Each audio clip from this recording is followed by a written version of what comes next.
से बाकी लोग कहाँ गए आज? 18 लोग ही हैं। चलो, तो हमने पहला चतुष्क पढ़ लिया था। पहला चतुष्क का नाम कोई बताएगा? चतुष्क भेषज वैसे के चैप्टर भेषज के हैं। एक तो है दीर्घ जीवनी अध्याय दीर्घजीवनी और अध्याय, अपमार कंडुली अध्याय होता है, अरगवदी अध्याय होता है, षड्विरेचन शतशिद्धि अध्याय। अभी कौन सा चतुष्क स्टार्ट हुआ आज से? स्वार्थ चतुष्क आपको 30 चैप्टर के नाम याद हो गए किसी को? जी सर याद है। हेलो सभी 30 चैप्टर के नाम किसको याद है? सर मुझे याद है। ओके गुड, सबको ही याद करने हैं 30 चैप्टर के नाम, सबको याद होने चाहिए, ठीक है। और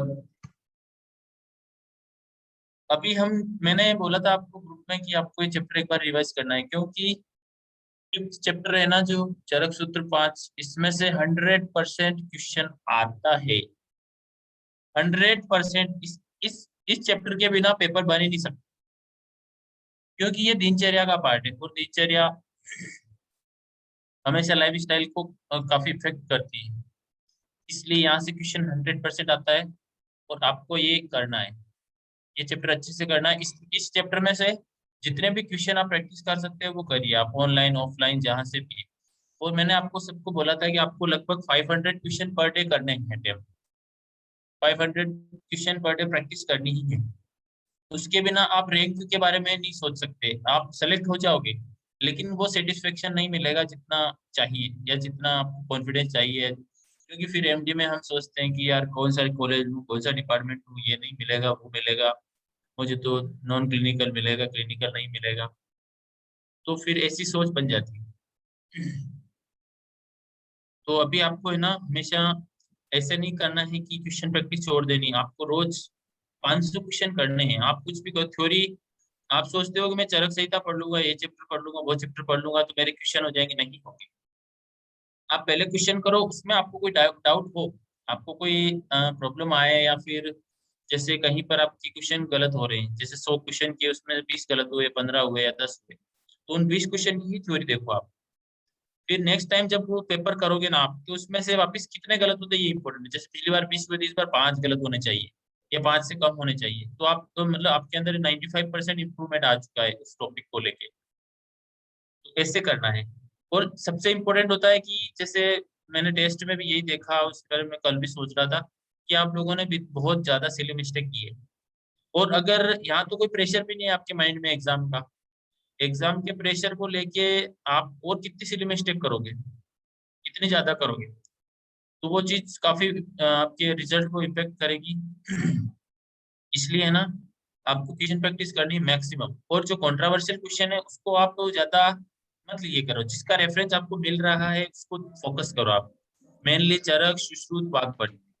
और चरक में भी जैसे मैं आपको बताऊं कि आपके यूजी में थी चरक सेकेंड ईयर में, चरक चिकित्सा थर्ड ईयर में होती है, तो ये दो तो पूरी होती है। और कल्प सिद्धि आप जानते हो पंचकर्म का पार्ट है, तो वो आएगा उसमें। फिर इंपोर्टेंट पंचकर्म के लिए स्नेहाध्याय, स्वेदाध्याय।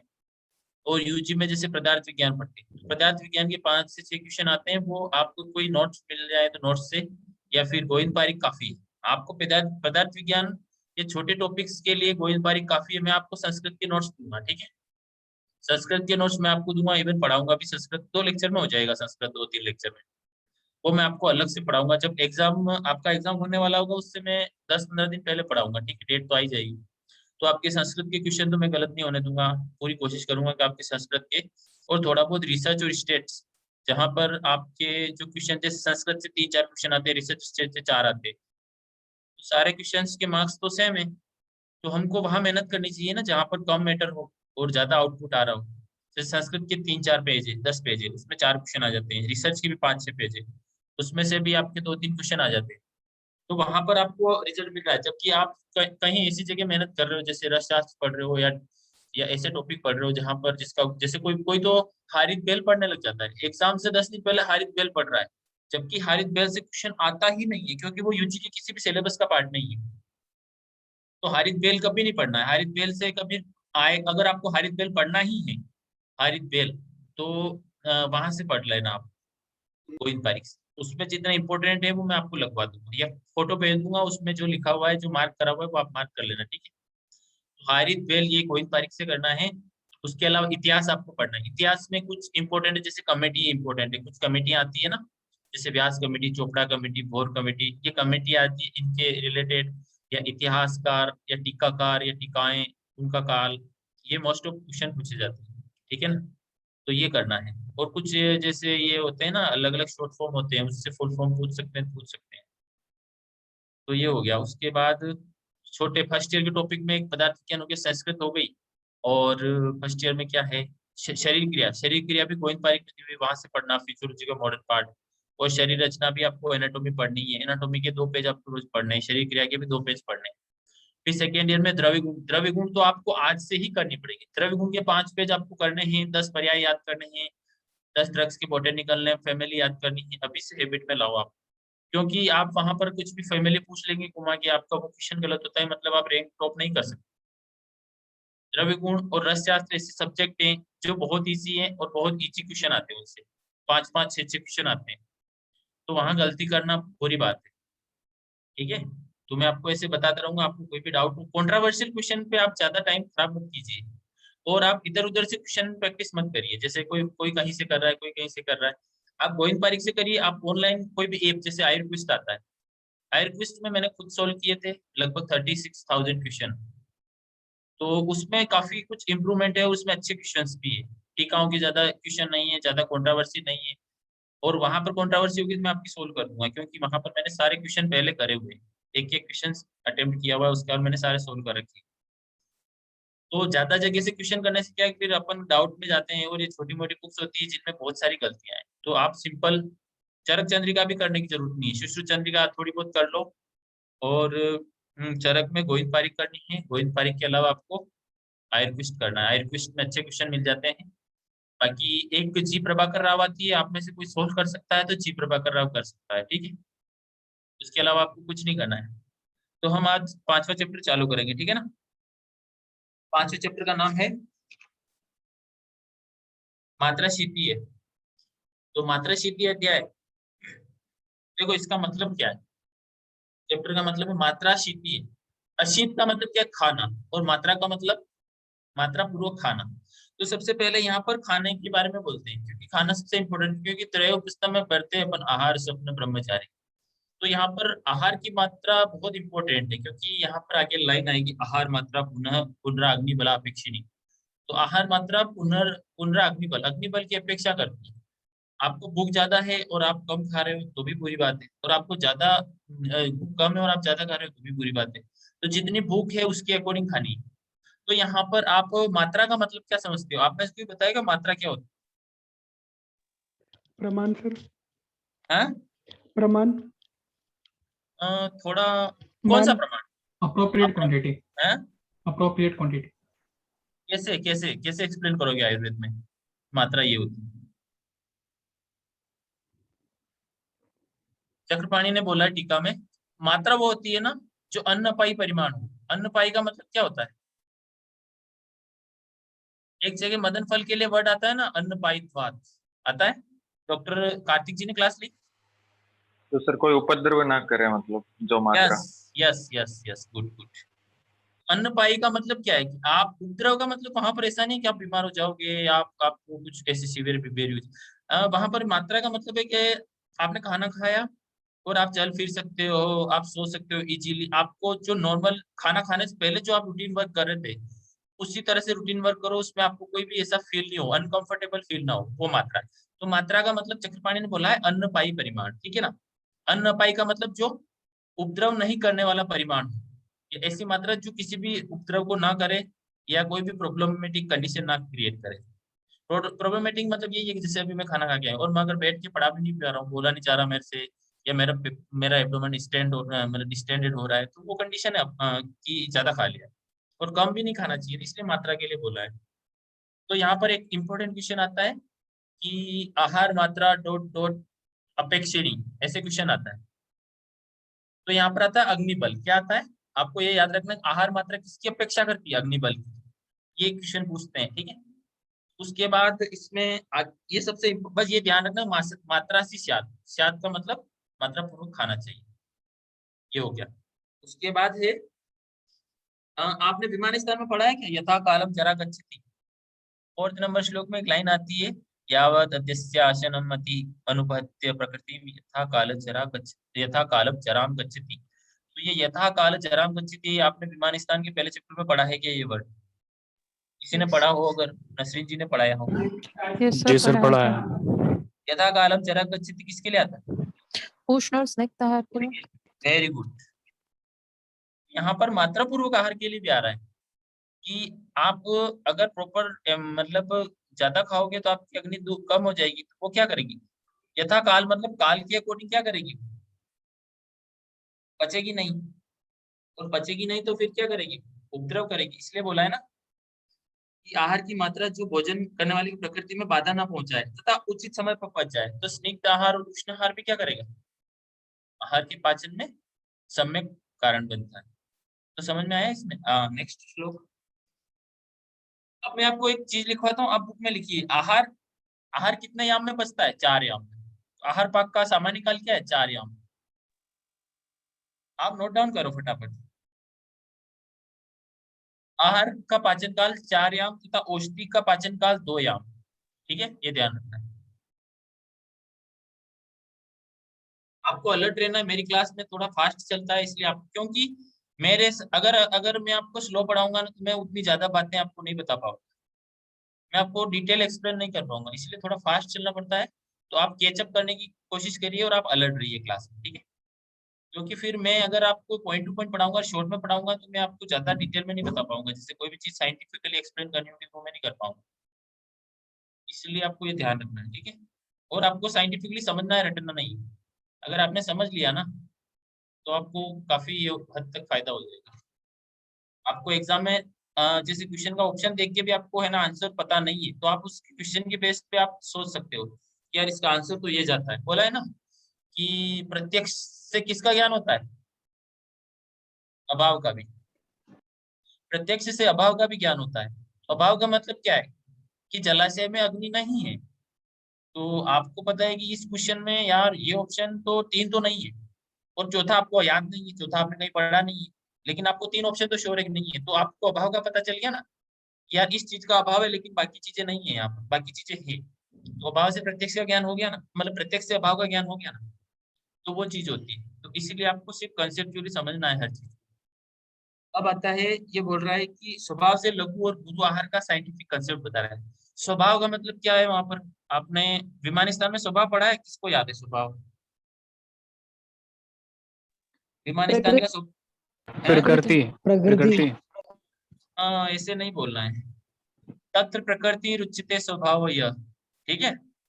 सर श्लोक नहीं आ पाता जल्दी से। आपको ये पढ़ना पड़ेगा, आपको ये लाइन आएगी आपको कि स्वभाव ऐसे बोल देगा, तत्व प्रकृति उच्चते डॉट डॉट स्वभाव। स्वभाव को आपको रिक्त स्थान करके क्वेश्चन में ऑप्शन डाल दिए, तो फिर तो आप वहां कुछ भी लगा सकते हो। प्रकृति मतलब वहां वातपित कफ भी ऑप्शन में दे देगा, तत्व प्रकृति उच्चते डॉट डॉट वातपित कफ या दोष या धातु या फिर स्वभाव या फिर अभाव, ऐसे करके ऑप्शन दे देगा। तो आप कहाँ से करोगे उसको सोल्व।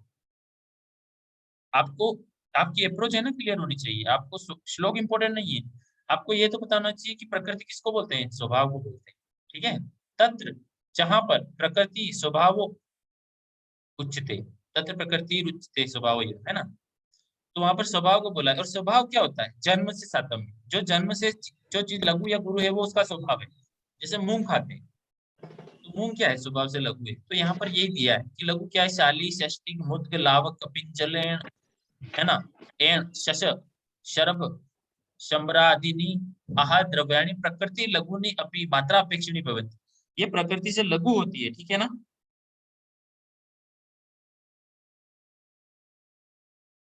और अब आ गया कि जो गुरु है, प्रकृति से मतलब वहां पर उत्पत्ति से, कि जैसे कोई भी चीज उत्पत्ति से गुरु है। फिर अपन अपन लघु को गुरु और गुरु को लघु कैसे करते हैं, आपको बताया होगा, संस्कार से। कर्णम पुनः द्रव्याणाम अभी संस्कार, ऐसे करके। जी सर, संस्कार। गुरु को लघु और लघु को गुरु तो संस्कार से कर सकते हैं, लेकिन स्वभाव से जो उत्पत्ति से ही गुरु लघु है वो पृष्ठे इक्षु शीर विकृति। दूध गुरु होता है, तिल तिल माश आनु ओदक पिशित आदीनि आहार द्रव्याणि प्रकृतिर्गुरूणि अपि मात्रामेव अपेक्षन्ते। मतलब ये भी मात्रा की अपेक्षा करता है। इसका मतलब क्या पड़ा, लघु आहार भी मात्रा की अपेक्षा करता है और गुरु आहार भी मात्रा की अपेक्षा करता है। जैसे किसी ने लघु आहार 2 किलो खा लिया तो वो उसके लिए हेवी हो गया ना, क्योंकि उसकी अग्नि कम थी, अग्नि कम थी फिर भी वो लघु को नहीं पचा पाएगा। तो वहां पर वो लघु है लेकिन उसने मात्रा से ज्यादा खा लिया तो वो उसके लिए गुरु का कार्य करेगा। ऐसे अब इसमें इसमें एक चीज आती है, श्लोक नंबर 6। हाँ ये है, स्क्रीन पे है। श्लोक नंबर 6 में है कि यहाँ पर है कि जो गुरु द्रव्य और लघु द्रव्य इनके अंदर महाभूत। तो मैं इस श्लोक को नहीं पढ़ाऊंगा, आपको आपको ये ध्यान रखना है कि जो लघु द्रव्य होते हैं ना, आप लिख लेना अलग से अगर पेज के ऊपर, कि लघु द्रव्य होते हैं वो होते हैं वायु वायु और अग्नि महाभूत बहुल। अग्नि और वायु महाभूत की बहुलता वाले होते हैं लघु द्रव्य। और गुरु द्रव्य होते हैं वो पृथ्वी और जल महाभूत की अधिकता वाले होते हैं। बस आपको ये ध्यान रखना है। इसीलिए लघु द्रव्य होते हैं वो अग्नि का दीपन करते हैं और गुरु द्रव्य होते हैं वो अग्नि को मंद करते हैं। ठीक है, ये ध्यान रखना है। ठीक है, समझ में आया? सर हाँ सर पूर्ण भोजन अति अधितृप्ति का क्या मतलब है? क्या क्या? सर पूर्ण भोजन अधितृप्ति का क्या मतलब है? तृप्ति का मतलब वही है ना, ज्यादा खा लिया उसने। मतलब जैसे मेरे को 2 रोटी खा लेता हूँ, मैं 2 या 3 रोटी खाता हूँ और मुझे लगता है कि हाँ मेरा पेट भर गया, लेकिन मैं 5 खा लूंगा तो अति तृप्ति हो गई ना। देखो आगे अग्रे पढ़ना। अग्रे क्या है? अग्रे में एक लक्षण आएगा, तृप्ति आहार गुणनाम। क्या आएगा? तृप्ति आहार गुणनाम।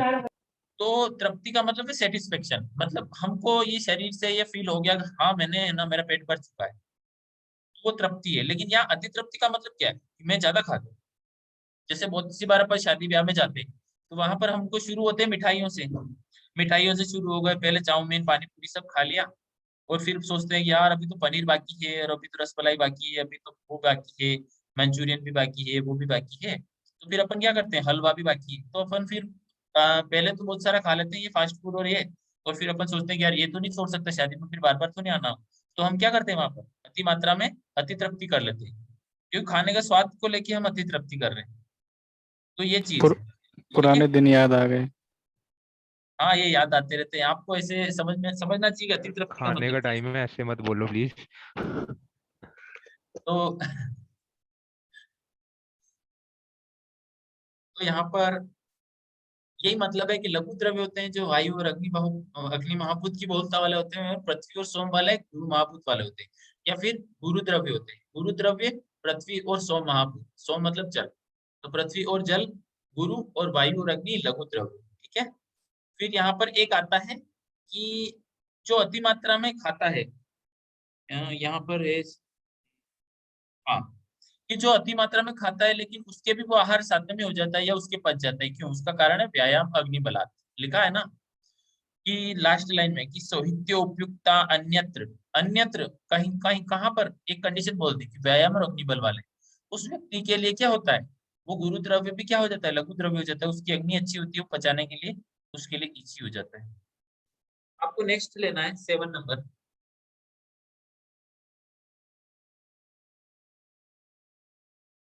7 नंबर में बस इसमें सिंपल याद रखना है कि कितना खाना चाहिए, मतलब अपने पेट में कितनी जगह, एब्डोमेन में स्टोमक में कितनी जगह होनी चाहिए उतना खाना चाहिए। तो यहाँ पर बोला है न च उपेक्षते द्रव्यम द्रव्यापेक्षया च त्रिभाग सोहित्यम अर्ध सोहित्यम भाग गुरुनाम उद्देश्यते।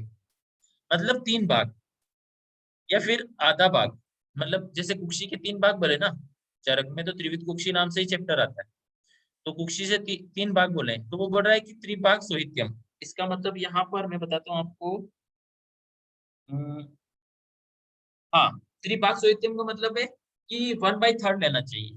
गुरु 1/3 या 1/2। त्रिभाग सोहित्यम अर्ध सोहित्यम, अर्ध का मतलब आधा या त्रिभाग का मतलब 1/3। तो आपको गुरु द्रव्य तो 1/3 या 1/2 ही लेने चाहिए, दोनों है ऑप्शन में। और जबकि लघु क्या बोला है कि ना अतिशोइत्यम अग्नेयुक्तम, मतलब अतिशोइत्यम मतलब वो ज्यादा तृप्ति ना आए इतना ही खाना चाहिए गुरु द्रव्य। ठीक है, लघु द्रव्य सॉरी। तो लघु आहार को मतलब फुल पेट नहीं खाना चाहिए, थोड़ा पेट खाली रहे इतना खाना चाहिए वहां पर। मतलब आप 2/3 खा सकते हो या 2/3 से थोड़ा ज्यादा खा सकते हो, लेकिन पूरे थ्री पार्ट को नहीं खाना है लघु द्रव्य के लिए। और गुरु द्रव्य के लिए तो बोलते हैं आधा खाओ या 1/3 खाओ, ठीक है। तो ये लाइन याद रखनी है आपको कि त्रिपाक सोहित्यम अर्ध सोहित्यम वा डॉट डॉट उपदिश्यते और लघु नाम ना अति सोहित्यम, ये ध्यान रखना है, ठीक है। अब उसके बाद आया 8 नंबर में देखो यहाँ पर लिखा है मात्रावत्यम अतिशनम अति साहित्यम अनुपद्य प्रकृति, सॉरी सॉरी गलत पढ़ लिया, मात्रावत्यम अशनम अति अनुपद्य प्रकृति बल वर्ण सुखायुषाम। तो ये क्या बोल रहा है कि मात्रा पूर्वक भोजन करने का क्या लाभ है? तो बोल रहा है कि मात्रावतम प्रकृति, प्रकृति में क्या करेगा, वो बाधा नहीं करेगा। वहां पर प्रकृति का मतलब क्या है, यहाँ पर आपको बताएगा यहाँ प्रकृति वर्ड का क्या मतलब है।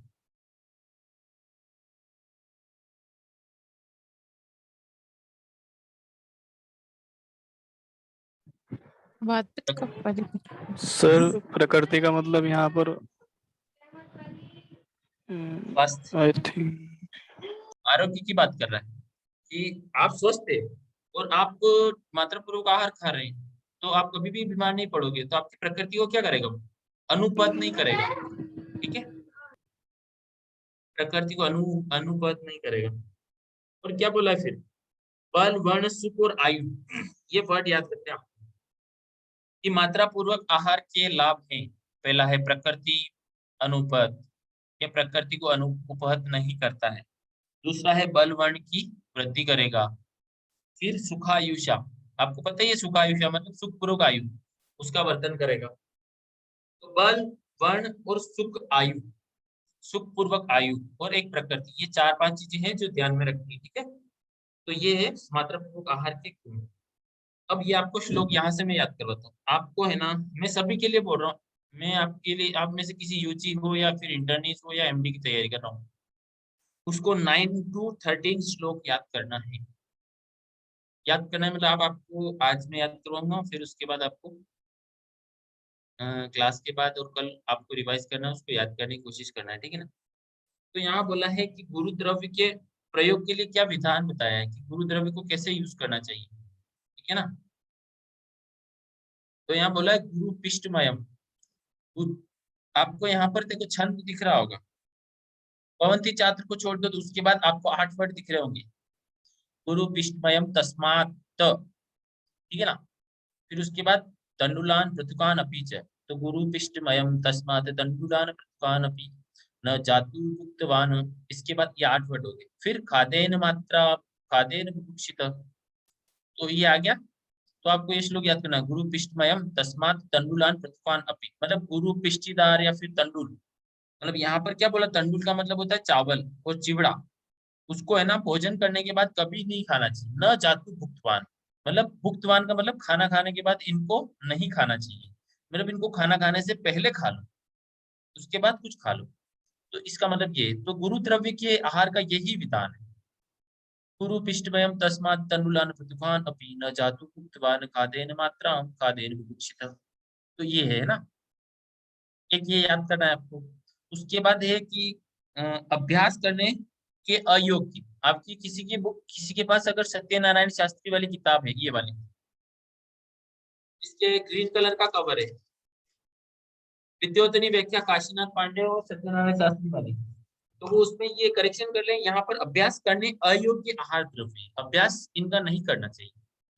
इसमें क्या आता है, वल्लूरम शुष्क शाकानी, देखो 8 वर्ड हो गए, 8 वर्ड हो गए। जिस जिस श्लोक में 8 वर्ड होते हैं एक पाद में, वो अनुष्टुप छंद होता है। कौन सा, संस्कृत में अनुष्टुप छंद आता है। तो अनुष्टुप छंद का पैटर्न होता है पदम पादम श्लोकम वाह, तो एक पद में 8 वर्ड, फिर अगले पद में 8 वर्ड, फिर अगले में 8, फिर अगले में 8, मतलब 32 वर्ड हो गए पूरे श्लोक में, ठीक है। तो वल्लूरम शुष्क शाकानी चालुकानी विसानी च ना अभ्यसाद गौरवान मांसम, ठीक है। तो ना अभ्यसेद द, तो द का त कर सकते हैं आप, तो ना अभ्यसेद, फिर गो अलग हो जाएगा, तो गौरवाद मानसाम त्रशम न एव उपचेत, मतलब ये चीजें नहीं लेनी। जैसे वल्लूर, वल्लूर मतलब सूखा मांस, ठीक है ना, सूखे शाक, ठीक है ना। शालुक मतलब क्या है, कमल नाल और बिस्नाल, और ये नहीं खाना चाहिए। फिर क्या बोला, ना अभ्यसेत गौरव, गुरु मांस का सेवन भी नहीं करना चाहिए। जैसे गुरु का मतलब क्या है, कोई मोटा जानवर है जो उसके नॉर्मल साइज से बड़ा है, उसका मांस भी नहीं खाना चाहिए। और जो क्रश जानवर है उसका मांस भी नहीं खाना चाहिए, ठीक है। तो ये भी याद करना है आपको, ठीक है। नेक्स्ट लेना, आपको 9 to 13 याद करने। फिर एक कुर्चिकांश, कुर्ची का मतलब खुरचन। जैसे अपन दूध गर्म करते गांव में है ना, आपको आप में से कोई गांव का होगा उसको पता ही होगा कि हमारे यहाँ दूध गर्म करते हैं, तो दूध गर्म करने के बाद जो वो भांडी होती है ना, भांडी, बड़ी सी भांडी होती है पीतल की, उसके नीचे दूध खाली करने के बाद एक जम जाती है एक परत मलाई की, उसको बोलते हैं कुर्चिका, खुरचन, ठीक है। तो कुर्चिकांश किलाटाश, किलाट, किलाट का मतलब है यहाँ पर कि जो मतलब गाय ब्याती है ना, गाय या भैंस, तो उसका जो शुरू का दिन मतलब शुरू का दूध होता है 7 दिन का, वो किलाट बनाते हैं उसका, एक मावे टाइप किलाट बनाते हैं, वो होता है, वो भी गुरु होता है। शोकरम गव्य माहिषे, शोकर और गव्य और माहिष, मत्स्यान दधीच मांसांश यवकांश न शीलियत। इन शीलियत का मतलब कोई बताएगा शीलियत क्या होता है? आप में से कोई बताएगा शीलियत क्या है? फॉलो करना, अनुसरण करना। नहीं नहीं नहीं, शीलन, अच्छा ये अभ्यास बताओ करना, शीलन किसका पर्याय है? Continue. शीलन और सतत क्रिया किसका पर्याय है? तो कंटिन्यूटी। अभ्यास। वेरी गुड, आत्मीय। वेरी गुड, वेरी गुड, अभ्यास का। आगे आप चरक सूत्र 26 आत्रेय भद्रकापी अध्याय में, वहां पर अभ्यास वर्ड पढ़ोगे, अभ्यास, युक्ति संस्कार अभ्यास। तो वहां पर जो पराधी गुण आते हैं ना, पराधी गुण में अभ्यास आता है। Yes sir. तो उसके पर्याय हैं ये। अभ्यास का मतलब भी क्या है? शीलन, शीलन और सतत क्रिया अभ्यास के पर्याय है। तो यहाँ पर अभ्यास का मतलब क्या है, इनको हमको प्रैक्टिस में नहीं लाना चाहिए, मतलब इनको कभी कभार खा लो, जैसे आज खा लिया, एक सप्ताह में एक बार खा लिया या 2 बार खा लिया। तो कुर्चिकांश किलाटांश शोकर गव्य माहिषी, मतलब शोकर सुअर की चर्बी या सुअर का मांस, गव्य और माहिष, मत्स्यान मछली, दही और बोला है ना, दही तो हमेशा खाना भी नहीं चाहिए, रात्रि में तो विशेषकर नहीं खाना चाहिए ना, नक्तम प्रदीप पुंजितम, आगे लाइन आएगी, ठीक है।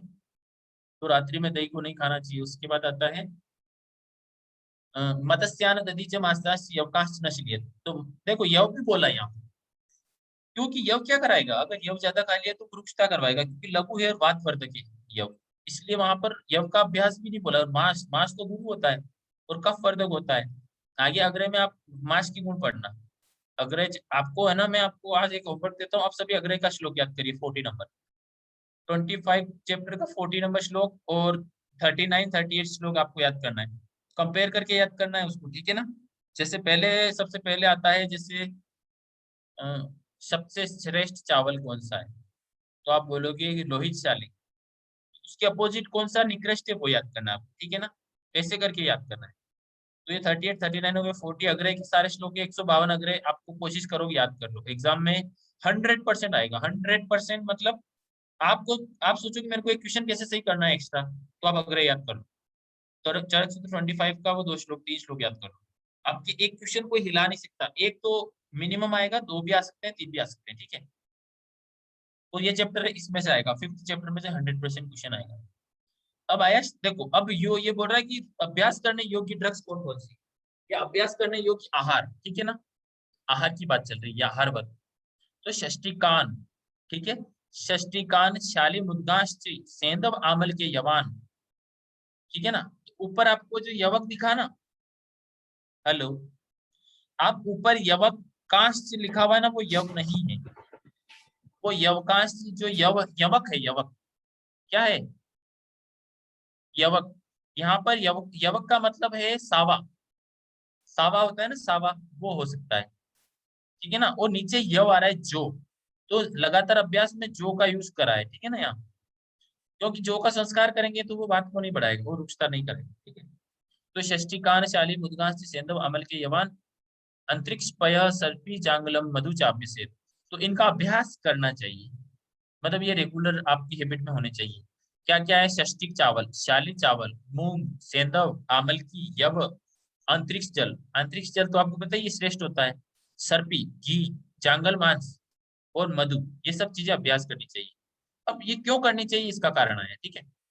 तच्च नित्यम प्रयुज्यत स्वास्थ्यम ये ना अनुवर्तते, इनका नित्य प्रयोग करने से क्या करेंगे, शास्त्र का अनुवर्तन करेंगे, मतलब अपना आयुर्वेद का जो कंसेप्ट है, फर्स्ट जो प्रयोजन है वो सिद्ध कर रहा है ये। स्वस्थस्य स्वास्थ्य रक्षणम आतुरस्य विकार प्रशमनम च। तो स्वस्थस्य स्वास्थ्य रक्षण की बात आएगी तो हमको क्या करना है, जो अभ्यास योग्य आहार है उनको अभ्यास करना है, जो अभ्यास के अयोग्य है उनको छोड़ना है, तथा जो गुरु है उनको ऐसे खाना है और जो लघु है उनको ऐसे खाना है। गुरु को कैसे खाना है, त्रिभागम अर्धभागम सोइत्यम, लघु को कैसे खाना है, न अति सोइत्यम, ऐसे कर। तो अब आया तच्च नित्यम प्रयुंजितम स्वास्थ्यम येन अनुवर्तते अजातानां विकाराणाम अनुप्रतिकर्षयत। मतलब अजातानां विकाराणाम मतलब जो विकार उत्पन्न नहीं हुए उनको होने नहीं देगा, और जो उत्पन्न हो गए उनका शमन करेगा, ठीक है ना। मतलब जो विकार है उनको तो शमन कर ही देगा, लेकिन जो आगे भविष्य में होने वाली व्याधियां हैं उनका उनको नहीं होने देगा। इसका ये मतलब अजाता नाम, जो विकार उत्पन्न नहीं हुए उनकी अनुत्पत्ति मतलब उत्पत्ति नहीं करेगा ये, ठीक है ना। ये हो गया। नेक्स्ट, अब आपके लिए चालू होता है अंजन, स्वस्थ व्रत का वर्णन चालू होता है, मतलब आपकी दिनचर्या के बारे में बोलेगा, ठीक है ना। तो दिनचर्या का सबसे फर्स्ट टॉपिक क्या है यहाँ पर, अपन चरक ने बोलता है नस अंजन सूरी, तो सबसे पहले सुबह उठ के अंजन लगाना चाहिए। सो विरंजनम हितम अक्षणो प्रयोजित पंचरात्रि अष्टरात्रि व श्रावणार्थे रसांजनम। तो यहाँ पर है कि सो विरंजनम नित्यम हितम अक्षणो प्रयोजित, मतलब अक्षी के अंदर कौन सा अंजन हमेशा प्रयोग करना चाहिए, सो विरंजन, ये आपको याद रखना है, ठीक है ना। और जबकि सुश्रुत में बोलता है स्रोतो अंजन, सुश्रुत में कौन सा अंजन बोलता है, स्रोतो अंजन, आप लिख लेना, ठीक है। आप बुक में लिख लेना, सुश्रुत बोलता है स्रोतो अंजन, चरक बोलता है सोविरंजन, ठीक है। और वाग्भट यहाँ पर आएगा पंचरात्रे अष्टरात्रे श्रावणार्थ रसांजन। तो चरक बोलता है पंचरात्रि या फिर 8 रात्रि, पंचरात्रि या 8 रात्रि तक श्रावणार्थ रसांजन का यूज करना चाहिए। जबकि वाग्भट केवल क्या बोलता है, 7 दिन तक रसांजन। वाग्भट में केवल चेंजेस आ जाता है 7 दिन, वो 5 दिन और 8 दिन नहीं बोलता है, ठीक है ना। तो एक याद करना है, सो विरंजनम हितम अक्षणो प्रयोजित पंचरात्रे अष्टरात्रे व श्रावणार्थे रसांजनम, ठीक है। हाँ, तो ये आपको मैं इससे भी पूछ सकता हूँ कि डॉट डॉट नितम हितम अक्षणो भवेत्, तो आपके लिए ऑप्शन आएगा। जैसे अंजन के रस रत्न समुच्चय 5 भेद बोलता है, रस शास्त्र में आप पढ़ोगे तो रस रत्न समुच्चय अंजन के 5 बोलता है, सोविरंजन, श्रोतो अंजन, और फिर क्या बोलता है बाकी, रसांजन और नीलांजन और पुष्पांजन। तो आपके ऑप्शन में कोई भी 4 हो सकते हैं, ठीक है ना। तो आपको सोविरंजन लगाना है। और नीचे बोल सकता है कि वा श्रावणार्थे रसांजन, फिर ऑप्शन में आ सकता है पंचरात्रि, सप्तरात्रि, अष्टरात्रि, या पंचरात्रि, अष्टरात्रि या सप्तरात्रि। आपके फिर वो आपको स्पेशली बोलेगा कि चरक के अनुसार बताना है या भागवत के अनुसार बताना है, ठीक है। तो ये हो गया, तो आपको ये याद रखना है, ठीक है। सोविरंजनम नित्यम हमेशा लगाना चाहिए अक्षी में, ठीक है ना। नित्यम हितम अक्षणो भवेत् पंचरात्रे अष्टरात्रे वा श्रावणार्थे रसांजन, ठीक है। तो ये सबसे पहला उपक्रम है दिनचर्या का, वो है अंजन चरक में, ठीक है। उसके बाद हाँ, कि नेत्र नेत्र में है ना कफ कोश की प्रधानता के बारे में बताएगा, ठीक है ना। तो देखो आपको पता है कि चक्षु कौन से पित्त का स्थान है, तो बताएगा चक्षु कौन से पित्त का स्थान, आलोचक। सरालोचक। आलोचक पित्त। तो उसको किससे डर रहेगा, चक्षु को किससे भय रहेगा, श्लेष्मा सर। श्लेष्मा से। Very good. तो देखो क्या लिखा है, चक्षुष तेजोमय, चक्षु तेजोमय होती है, तेज कौन सा, आलोचक पित्त। चक्षुष तेजसोमय, चक्षुष तेजोमय तस्य विशेषात श्लेष्मतो भयम, इसीलिए उसको विशेष रूप से श्लेष्मा से भय रहता है। तथा श्लेष्म हरम कर्म, इसीलिए श्लेष्म हर कर्म कौन सा करना चाहिए, दृष्टि प्रसादन। क्या करना चाहिए, तो दृष्टि प्रसादन करने के लिए, नेत्र का प्रसादन करने के लिए हमको अंजन लगाना चाहिए, ठीक है ना। मतलब ऊपर वाले श्लोक का साइंटिफिकली एक्सप्लेनेशन बताया है कि हमको यहाँ पर सोविरंजन क्यों लगाना चाहिए और पंचरात्रि और अष्टरात्रि में रसांजन क्यों लगाना चाहिए। उसका साइंटिफिक कारण है कि चक्षु है तेज से तेज युक्त होती है, वहां आलोचक पित्त का स्थान है, और वहां पर इसीलिए वो आलोचक पित्त को या पक्षी को या चक्षु को कफ दोष से भय रहता है, इसलिए कफ हर हमको ये लेनी चाहिए, प्रसादन करना चाहिए, कफ और प्रसादन। क्योंकि आप शाला की पढ़ोगे, आप सुश्रुत उत्तर तंत्र में क्या आता है कि अब सभी नेत्र रोगों में कारण कौन सा, तो कौन सी व्याधि है, कोई बताएगा जो एग्जाम पिछले साल दे चुके हैं? अभिसंध। Very good.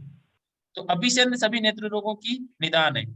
अभिसंध क्या है, किस कौन से दोष है अभिसंध में? अभिसंधि आप तो हमेशा पढ़ते हो कि अभिसंधि या स्रोतो अवरोध करने वाली चीजें कौन सी होती है? जो कफ को बढ़ाने वाली होती है वही स्रोतो अवरोध कर सकती है और वही अभिसंध कर सकती है। तो यहाँ पर कफ की बात आ रही है, तो अभिसंधि में भी क्या है, मेनली कफ की प्रधानता है, और वहां पर इसीलिए क्या हो जाता है, नेत्र रोग हो जाते हैं। तो यहाँ पर है ये चक्षु तेजसो मैं बताया है, ठीक है। उसके बाद आया दिन में अंजन प्रयोग नहीं करना चाहिए, ठीक है ना। तो दिन में अंजन प्रयोग क्यों नहीं करना चाहिए? क्योंकि है ना, दिन में सूरज होता है, और दिन में सूरज होता है तो हम अंजन लगा के सूर्य की रोशनी में जाएंगे तो उससे क्या होगा, नेत्र को, दृष्टि को हानि हो सकती है, ठीक है ना। यही बोला सिंपल कि दृष्टि दुर्बल हो सकती है। देखो लिखा है ना, दिवा तत् न प्रयुक्तव्यम नेत्रियो तीक्ष्ण अंजनम, और स्पेशली इंडिकेशन किया जो तीक्ष्ण अंजन है, और यहाँ पर तीक्ष्ण अंजन कौन सा है,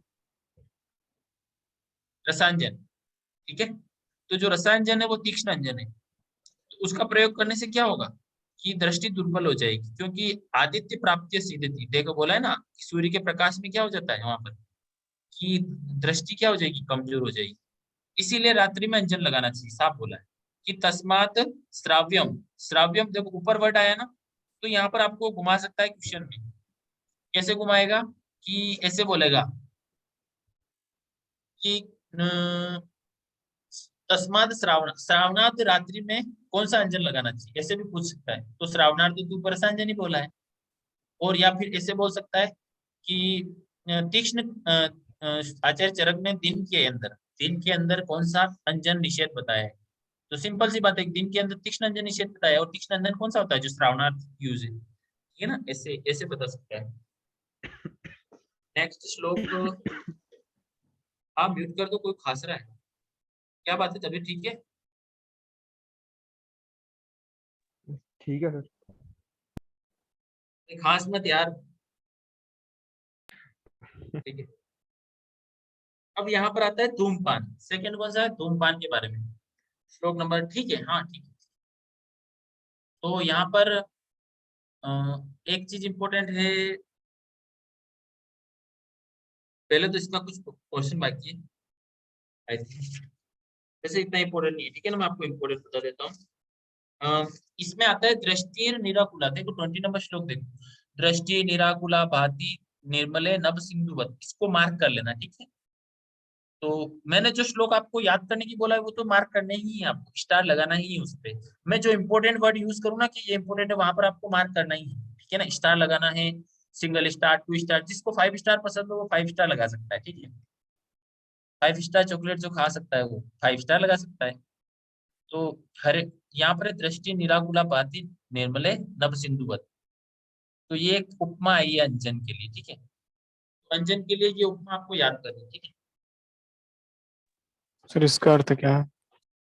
इसका अर्थ है कि निराकुला, निराकुला मतलब जैसे आकाश से बादल छट जाते हैं ना, नभ सिंधु, देखो नभ का मतलब क्या है, आकाश, ठीक है ना। आकाश में जिस तरह से सूरज मतलब या फिर चंद्रमा साफ होता है, बादल नहीं होते हैं, उसी प्रकार से दृष्टि भी क्या हो जाएगी, एकदम क्लियर हो जाएगी, मतलब आपको एकदम विजन क्लियर होगा, आपके आंख के सामने कोई धुंधलापन नहीं होगा। इसका मतलब ये है, ठीक है ना। आपको बिल्कुल बेसिक साइंटिफिकली समझना है। इन्होंने एक उपमा दी है कि किस तरह से दृष्टि निर्मल होगी, कि आकाश में जिस टाइम बादल नहीं होते हैं, केवल सूरज होता है और आकाश एकदम साफ दिखता है, वैसे ही दृष्टि साफ होगी, ठीक है। उसके बाद है अब आया धूमपान। तो धूमपान के लिए ड्रग्स आपको वहां पे पहले भी बताई थी, शिरोविरेचन ड्रग्स। तो जो शिरोविरेचन ड्रग्स बताई थी ना आपको चरक सूत्र 2 में, वही ड्रग्स है इसमें अधिकतर, ठीक है। आप चेक कर सकते हो, अधिकतर कुछ ड्रग्स एक्स्ट्रा ऐड कर सकते हैं आचार्य, क्योंकि ये आचार्य की शैली है, कहीं क्या बता दिया कहीं क्या बता दिया। तो हरेणुकाम प्रियंगुच पृथ्वी केशरम नखम, ये यहाँ से चालू होता है, ये इंपॉर्टेंट नहीं है।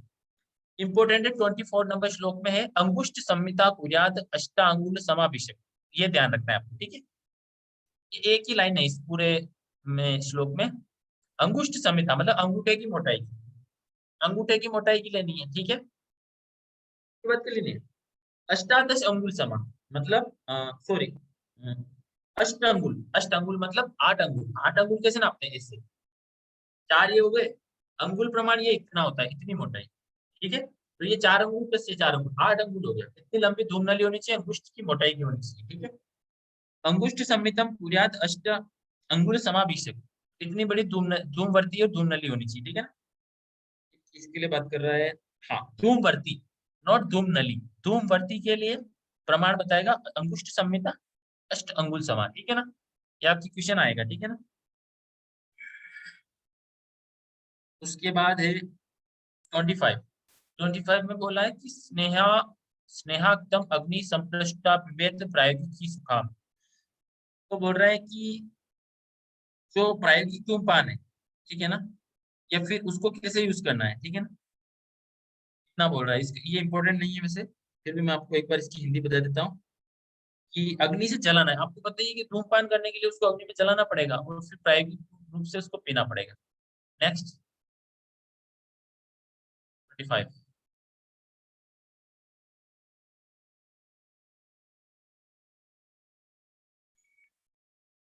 25 कितना इंपोर्टेंट है? 26 में देखो आ गया ना श्वेता ज्योति। आपको मैंने चरक सूत्र 1 में श्वेता ज्योति पढ़ाया था, क्या आया था श्वेता ज्योति के लिए? श्वेता ज्योति के लिए वमन। शिरोविरेचन में आया था श्वेता ज्योति। Yes, sir. हाँ शिरोविरेचन। तो देखो शिरोविरेचन कहाँ होगा? जहां पर अपन नशी देंगे, और हाँ। धूम नशी है ना, चरक में धूम नशी बताया है। आयुर्वेद में धूम नशी का वर्णन आता है ना। Yes, sir. जी सर। आगे आप सिद्धि स्थान पढ़ोगे, वहां धूम नशी आएगा। तो देखो आपको नशी की 5 भेद पता वैसे बाद में हो जाएंगे, और अभी अभी पता करना तो कर लेना, ठीक है। आपको पढ़ना है तो पढ़ लेना। वैसे नहीं, आपको तो ये ध्यान रखना है कि धूमपान नशी के अंदर आता है। तो वहां पर भी क्या आया था, जो शिरोविरेचन ड्रग्स है उसका यूज करना है। और देखो नीचे वर्ड आया 27 में, मूर्ध विरेचने आ रहा है ना, धूम मूर्ध विरेचने। तो चरक सूत्र जी 1 में सर। मूलिनी फलिनी में यही आया। चरक सूत्र 2 में जो पंचकर्म द्रव्य संग्रह थे वहां भी यही आया, अपामार्गस्य बीजानी पिप्पली मरीचानी विडंगानी शिग्रूणी एवच। आई थिंक यही श्लोक था, मैं तो भूल गया, मैं देख लेता हूँ एक बार। हाँ, अपामार्गस्य बीजानी पिप्पली मरीचानी विडंगानी अथि अथ शिग्रूणी सर्षप कुम्भ्रूणी च। तो ये, तो देखो यहाँ पे श्वेता ज्योति मूलिनी फलिनी से आ गया। उसके बाद देखो हर ताल और मनशीला। तो हर्षताल और मनशीला भी ये 2 धातुएं हैं। आपको मनशीलालय मैंने पढ़ाया था चरक सूत्र 1 में, चरक पार्थिव में पढ़ाया था। हाँ, तो वहां पर भी ये दोनों आती है। गंधाश्च गुरु, यहाँ पर गंध ड्रग्स क्या है? हाँ, यहाँ पर गंध का मतलब है त्रिजात। त्रिजात की ड्रग्स हो सकती है। अब आपको कोई बोले कि गंध द्रव्य लेके आइए, तो आप सिंपल क्या लेके आओगे?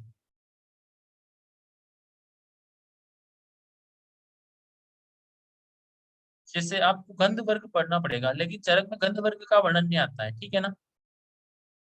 तो एक गंध शास्त्र होता है, उस गंध शास्त्र के अंदर कुछ चीजें आती है जिससे परफ्यूम बनाते हैं।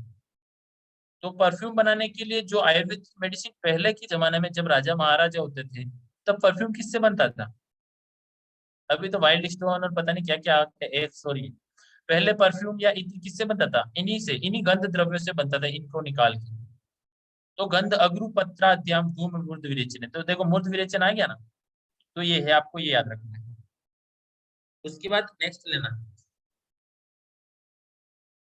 देखो कंडीशन बताइए कि किस किस कंडीशन में आपको ये कराना है, धूमपान करवाना है। तो ये सिंपल मीनिंग है कि धूमपान की क्या क्या लाभ है, ठीक है ना। तो धूमपान के जो लाभ है ना, ये ऋषभ सिंह को एंटर करो ना, कौन है? हाँ यार, आज 26 ही कैसे आए, बाकी लोग कहाँ गए? 26 ही कैसे है क्लास में? सब शादी में गए हुए सर। अरे खुद की शादी तो करवा लो पहले। चलो कोई बात नहीं, कोविड खत्म नहीं हुआ, शादी चालू होगी।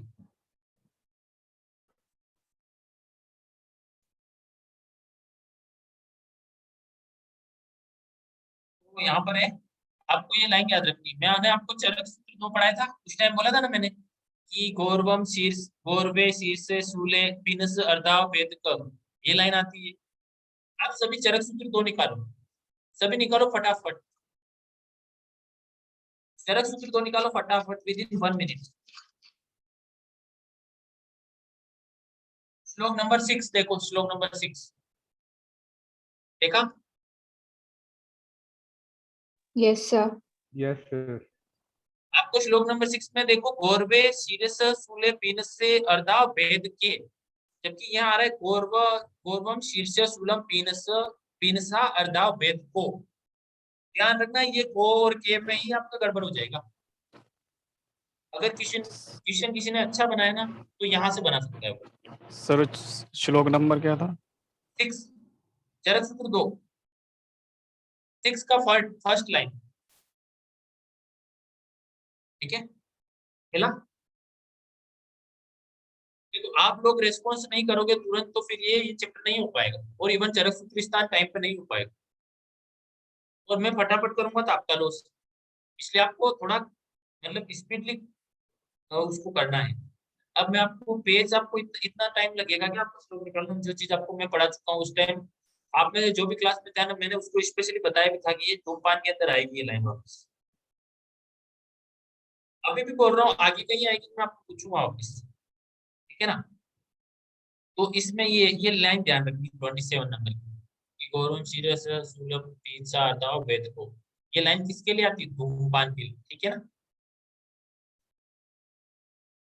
उसके बाद इसमें स्पेशल डिजीज दी गई है, जैसे जैसे 29 में देखो, दंत शूलम अरोचक, तो दंत शूल भी हो सकता है, तो दंत शूल में भी धूमपान देते हैं और अरोचक में भी धूमपान देते हैं। हनु मन्याग्रह कटु में पांडुता मुखे, मैं ऊपर से पढ़ देता हूँ। कर्ण अक्षिशूल, देखो यहाँ से धूमपान लेंगे, नासा ही शीर्षो द्वारा आता है ना चरक में, ये सिर का द्वार क्या है? नासा है, और सभी इंद्रियां कहाँ पर अधिष्ठित है? सिर में। तो इंद्रियों से रिलेटेड कोई भी व्याधि होगी ना, या फिर कफ की व्याधियां जो भी होगी, कफ की व्याधियां और कफ और वातज, कफ और वात कोई भी व्याधि होगी, क्योंकि धूमपान गर्म होता है, उष्ण होता है, तो पित्त को बढ़ाएगा, तो पित्तज व्याधियों को सही नहीं करेगा, कफ और वातज व्याधियों को सही करेगा। तो कर्णा अक्षि शूल काशस से हिकाश श्वास, काश श्वास हिक्का में दोष कौन सा है? बात कफ। बात कर सर। ओके, वहां आता है ना चरक चरक चिकित्सा 17, जी सर। कफ वातात्मक को पित्त स्थान समुद्भवाता है, तो ये आते हैं। गलग्रह, गलग्रह में गले में जकड़ा आता है, कफ दोष। दंत दौर्बल्यम आस्य स्त्राव, शोध गान अक्षि दोष पुति गान आस्य गंधस्य दंत शूलम अरोचक अनुमन्याग्रह गट्टु कृमे पांडुता मुखे। श्लेष प्रसेको, देखो कफ का प्रसेक हो रहा है, किसी को क्लेश हो रहा है कफ का, तो मैंने बोला ना वात और कफ की कंडीशन। अब आपको यहाँ पर एक साइंटिफिकली एक लॉजिक याद करना है, क्या कि धूमपान कहीं भी यूज होगा ना तो वो पित्त की व्याधियों को तो ठीक नहीं करेगा, इवन पित्त को बढ़ाएगा। तो आगे धूमपान के अतियोग में आप पढ़ना कि वहां रक्त पित्त बताएगा या ऐसी चीज बताएगा जो पित्त, क्योंकि ये पित्त को बढ़ा देगा। मतलब दोष कौन से दोष को? वात और कफ का शमन करेगा, तो वात कफ से रिलेटेड जो भी डिजीज है वो ठीक करेगा, ठीक है? तो यहाँ पर देखो श्लेष प्रसेको वैश्वर्यम, वैश्वर्य का मतलब है स्वर, मतलब स्वर में क्या हो रहा है, कुछ प्रॉब्लम आ रही। गल शुंडी का उच्चविका, ये सभी क्या है? कफज है। खालित्य पालित्यम सॉरी खालित्यम पिंजरत्वम च केशानाम पतनम तथा, यहाँ पर आप मैं इसको बताएगा खालित्य क्यों बताया है यहाँ? खालित्य को कैसे ठीक करेगा धूमपान? Anyone? Doctor Neha Singh? Sir नहीं पता राजा किसका। तो जो देखो, मैंने खालित्य बोला ना में बात, रोम कूपों में कफ जाके बैठ जाता है, फिर वेरी गुड, खालित्य होता है। यही मैं यही सुनना था कि यहाँ पर श्रोतोवृत्त की कंडीशन है, क्या है? स्रोतोवृत्त। तो श्रोतोवृत्त की कंडीशन है, तो वहां पर क्या होगा? ऑब्वियसली बाल झड़ जाएंगे, क्योंकि न्यूट्रिशन नहीं मिलेगा हेयर को, तो हेयर फॉल होगा। पिंजरत्वम, पिंजरत्वम का मतलब भी क्या है वहां पर? कि पिंजर हो जाएंगे केश पतन होने लग जाएगा। तो वहां पर पित्त नहीं है, ध्यान रखना आप, क्योंकि वहां पर हम धूमपान लेंगे तो वो धूमपान श्रोतोवृत्त को सही करेगा, उससे वो ठीक होगा। वहां पर पित्त का कोई रोल नहीं, जैसे अपन बोलते हैं खालित्य पालित्य तो पित्त दोष होता है। तो वहां पर अकाल वलित कलित, मतलब अकाल वलित या पलित होगा ना, जैसे किसी ने क्रोध का वेग धारण किया, किसी ने क्रोध ज्यादा आया, मानसिक वेग को ये किया, तो वहां पर उसके जो स्थान संचय होगा ना स्रोतों में, तो होगा पित्त का, तो फिर वहां पर होगा वो कंडीशन। लेकिन यहाँ संप्राप्ति आ रही है कफ दोष की, कफ और बात की आ रही है जो स्वतोवरोध कर रहे हैं। उसके बाद शवतुष्ट आदि तंद्रा च बुद्धिर मोह अतिनिद्रता। देखो अतिनिद्रता में दोष पता है आपको, निद्रा में दोष क्या है? वात कफ तम, कफ, वात कफ तम वात तंद्रा, कफ तम तंद्रा, और निद्रा में कौन सा दोष है? कफ होगा सर, कफ और तम। कफ और देखो दो चीजें होती है, एक निद्रा होती है, एक तंद्रा होती है। निद्रा में है कफ और तम, और तंद्रा होगी तो वहां वात और कफ और तम आएगा। सुश्रुत शारीर में आएगा आपके लिए। मैं सुश्रुत शारीर में तो पढ़ाऊंगा नहीं, पता नहीं, पढ़ा दूंगा तो आपको फायदा ही है। अगर मौका मिलेगा तो मैं आपको सुश्रुत शारीर और ये पढ़ाऊंगा, इंपॉर्टेंट टॉपिक, ठीक है। सर तो पढ़ा दीजिएगा, बड़ी मेहरबानी होगी। मेरा मेरा कॉन्ट्रैक्ट सुफिस्तान के लिए, आप बोलिए एडमिनिस्ट्रेटिव में पढ़ा दूंगा। तो वहां पर आता है निद्रा में दोष आते हैं सुश्रुत में, कि कफ और तम निद्रा में दोष है। और निद्रा में स्वभाव एक कारण है, ठीक है ना। ये तीन चीजें आती है कि निद्रा में कारण क्या है? स्वभाव, स्वाभाविक व्याधियां आती है ना, वहां आता है।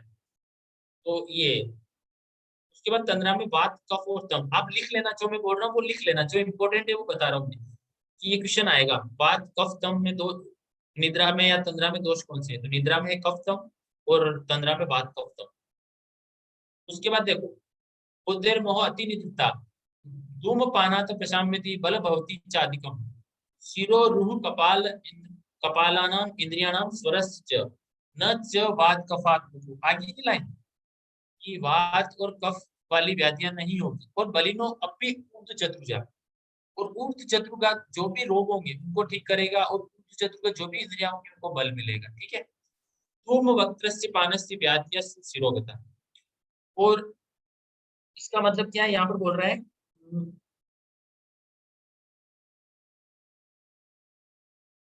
हाँ वही, कि जो मुख, मुख से, वक्त्र का मतलब मुख, मुख से जो धूमपान करेगा उसकी शिरोगत व्याधियां नहीं होगी, ठीक है ना। इसका ये मतलब है। सर निर्हरण का क्या मतलब होता है? इसका निर्हरण, निर्हरण का मतलब बाहर निकालना, आपको पता है? निर्हरण का मतलब यहाँ पर देखो, आपके लिए एक वर्ड यूज हुआ शिरोविरेचन। और वाले श्लोक में मैंने बताया ना शिरोविरेचन। तो दोष को शरीर से बाहर निकालने की प्रक्रिया ही क्या है? उसका निर्धारण करना, ठीक है। समझ में आई? Yes sir. हाँ, पूरी यस तरह सर। से शरीर शरीर में से दोषों को निकालना, ये विरेचन है। मैंने आपको जब चरक सूत्र पढ़ाया था दूसरा चैप्टर, तब दूसरा या चौथा, तब मैंने बोला था कि दो तत्र दोष हरणम ऊर्ध्व भागम तत्र दोष हरणम अधो भागम वमन संज्ञकम विरेचन संज्ञकम तत् उभयम वा मल विरेचनात् विरेचन संज्ञा लभते। तो वहां पर क्या है कि विरेचन संज्ञा किसको बोलते हैं? जहां पर भी दोष के मल को या दोषों को शरीर से बाहर निकाल रहे हैं, या फिर दोषों का निर्धारण कर रहे हैं, ठीक है ना। बाहर निकालना ही उसका निर्धारण करना कहलाता है। अब आपको ये याद रखना है प्रायोगिक धूमपान के काल, very very very very important. तो श्लोक नंबर 34, उसमें देखो आप 34 पे मूव करना। अगर आपका रिस्पॉन्स अच्छा रहा और आप लोगों ने अगर अच्छा कैच किया और सूत्र स्थान टाइम पे हो गया, तो मैं आपको, क्योंकि एग्जाम होने के बाद क्या फायदा पढ़ाने का, आप समझ रहे हो ना। तो एग्जाम होने के बाद मैं पढ़ाऊंगा, उसका फायदा क्या? आपको शुरू भी पढ़ा दूंगा, मैं सब पढ़ा दूंगा, लेकिन एग्जाम बाद उसका कोई फायदा नहीं होगा। इसीलिए आपको अगर सूत्र स्थान फटाफट होगा तो मैं आगे की चीज भी मैं करवा दूंगा, कोई प्रॉब्लम नहीं है। लेकिन अभी आप इतना स्लो चल रहे हैं ना हम लोग, क्योंकि आप लोग बार बार चीज को एक बार अलर्ट रह के पढ़ो। आप पेन कॉपी यूज करो, डायरी यूज करो, बुक में नोट करते जाओ, मैं बोलता हूँ। तो यहाँ पर है देखो, स्नात्वा भुक्त्वा समोलिक्य शुत्वा दंतान निग्रह।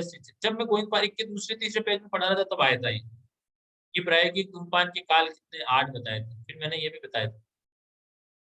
तो स्नात्वा भुक्त्वा समुलिख्य शुत्वा दंतान निग्रह नावना अंजन निद्रांते च आत्मान धूम। मतलब धूमपान कब कब करना चाहिए? स्नान, भोजन, वमन। देखो मैं बचकर में हूँ तो मैं वमन करवाता हूँ ना बहुत सारे पेशेंट का। बसंत ऋतु में हम वमन करवाते हैं, तो बसंत ऋतु में वमन के बाद हम धूमपान देते हैं, ठीक है ना। तो वमन के बाद भी धूमपान है। आगे चरक सूत्र 15 पढ़ोगे ना, चरक सूत्र 15 का नाम कोई बताएगा? ग्रहणी अध्याय। उपकल्पनीय, ठीक है। कितना सुना था मैंने, सॉरी सर। हाँ, तो उपकल्पनीय अध्याय में वहां पर वमन के बाद धूमपान क्यों बताया है कि वहां पर वमन के बाद कौन सा धूमपान, तो वहां तीनों धूमपान बताए कि वमन के बाद प्रायोगिक, स्नेहिक और विरेचनिक तीनों धूमपान इंडिकेट है। ठीक है, तो यही है। तो स्नान, भोजन, वमन, छींक, दांतों, ब्रश करने के बाद, नशी लेने के बाद, अंजन लेने के बाद और निद्रा से उठने के बाद प्रायोगिक धूमपान करना चाहिए। और यहाँ पर एक कौन सा धूम कितनी बार पीना चाहिए, तो मैं इसके लिए आपको एक वर्ड लिखा देता हूँ। ठीक है ना, आपको याद रखना है प्रायोगिक, स्नेहिक और विरेचनिक, ये लाइन याद रखना है। ठीक है ना, तो हम जब भी वमन करवाते हैं कौन से कमरे में करवाते हैं, 212 या 213 या 214, रूम नंबर 213 या 214। 213 या 214, 213 या 214। तो देखो, प्रायोगिक, स्नेहिक, विरेचनिक, आप ये तीन स्टेप रखना, प्रायोगिक, स्नेहिक, विरेचनिक, 213 या फिर 214, मतलब आपको विरेचनिक 3 या 4 बार बोला है, तो आपको ये याद रखना है कि हम धूमपान कौन से कमरे में करवाते हैं,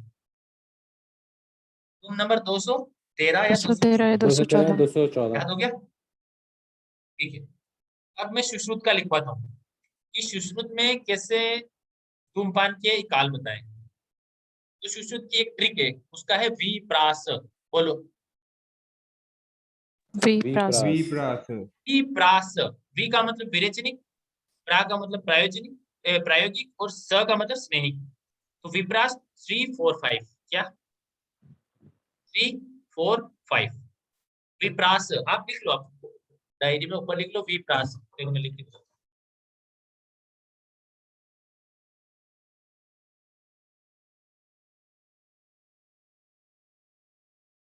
ऐसे, ठीक है, विप्रास।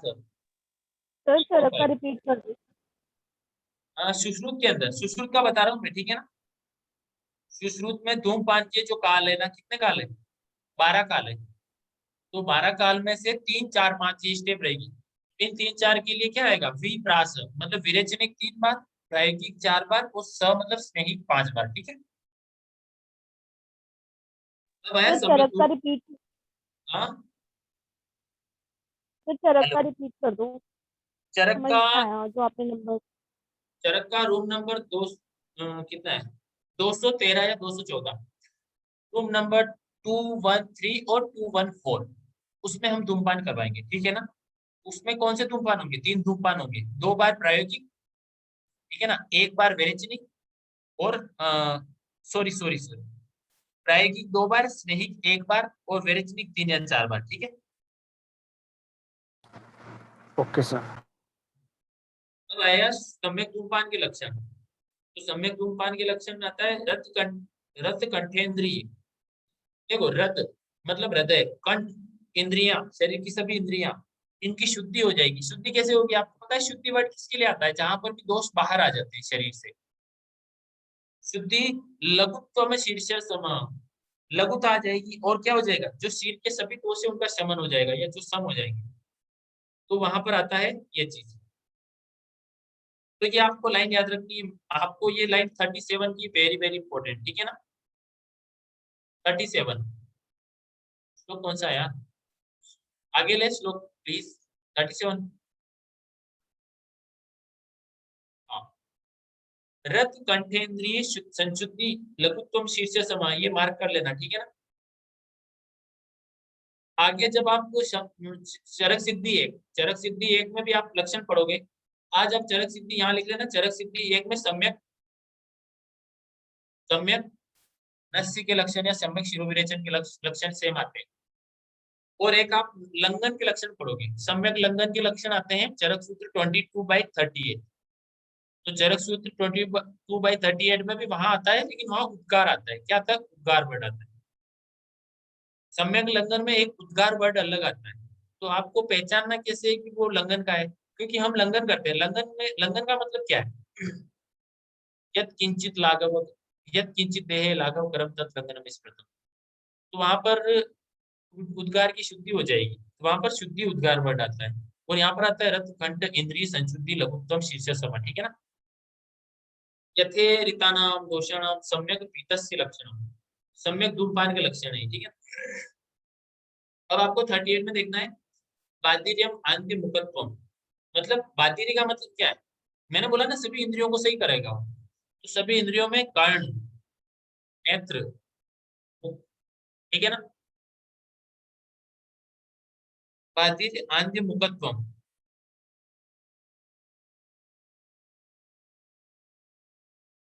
सॉरी मैं गलत बोल रहा हूँ। ये जो लक्षण है ना, ये लक्षण अति योग के हैं, धूमपान के, अति योग के या फिर अकाल धूमपान, दो चीज हो सकती है। जैसे अकाल धूमपान या फिर धूमपान का अति योग। तो धूमपान का अति योग होने पर क्या होगा, बाधिर्य, आंध्य और मुखत्वम, तीन वर्ड, और एक रक्तपित्त, शिरोभ्रमण सर उपद्रव भी तो बोल सकते है। हैं, उपद्रव। हाँ, उपद्रव का मतलब आप उपद्रव, उपद्रव का मतलब क्या होता है, उससे जो भी हानि होगी, जो भी कॉम्प्लिकेशन आएगा वो उपद्रव है। उपद्रव का मतलब कॉम्प्लिकेशन। जैसे हम कोई भी चीज को ठीक करने के लिए कोई चिकित्सा कर रहे हैं और कोई और व्याधि हो जाए, जैसे कोविड में क्या हो रहा था, कोविड में यही तो प्रॉब्लम हो रही थी कि लोग चिकित्सा किसी और व्याधि कर रहे हैं लेकिन दूसरी व्याधि हो रही है। मतलब ब्लैक फंगस भी हो रहा है, येलो फंगस भी हो रहा है, व्हाइट फंगस भी हो रहा है। तो चिकित्सा आप कोविड की कर रहे हो, दूसरी बीमारी लग रही है, तो वो उसका कॉम्प्लिकेशन है। न्यूमोनिया हो रहा है या फिर डिस्निया हो रहा है, हाइपोक्सिया की कंडीशन आ रही है ज्यादा, तो वो कॉम्प्लिकेशन है। उपद्रव का मतलब ये है कि अति योग या अकाल या अतिकाल। तो शुरू के तीन वर्ड देखिए आप, बाधिर्यम, आंध्यम, मुखत्वम। ये क्या है, अकाल धूमपान के लक्षण है। क्या है, अकाल, लिख लेना अकाल वहां पर ब्रैकेट। धूमपान के अकाल लक्षण। धूम्रपान। आप इसको ब्रैकेट में डाल लो, बाधिर्यम, आंध्यम, मुखत्वम, और इसके एरो लगा लिखना, ये अकाल धूमपान के लक्षण है। और जबकि रक्त पित्त और शिरोभ्रम आता है, वो अति अति धूमपान के लक्षण है। ठीक है ना, ये ध्यान रखना है। देखो लिखा है ना यहाँ नीचे वाले श्लोक में, पढ़ो आप, बाधिर्य, मांद्य, मुखत्वम, रक्त पित्त, शिरोभ्रम, अकाले चा अति पित्तस्य धूम। मतलब पहला अकाल वाला, अकाल वाला मैंने बोला ना, शुरू के 8 वर्ड जो है अकाल धूमपान के, फिर बाकी के 8 वर्ड अति धूमपान के, कुर्यात उपद्रवान। ठीक है ना, अब इसकी चिकित्सा बोल दी, इसकी चिकित्सा कैसे करेंगे, ठीक है ना।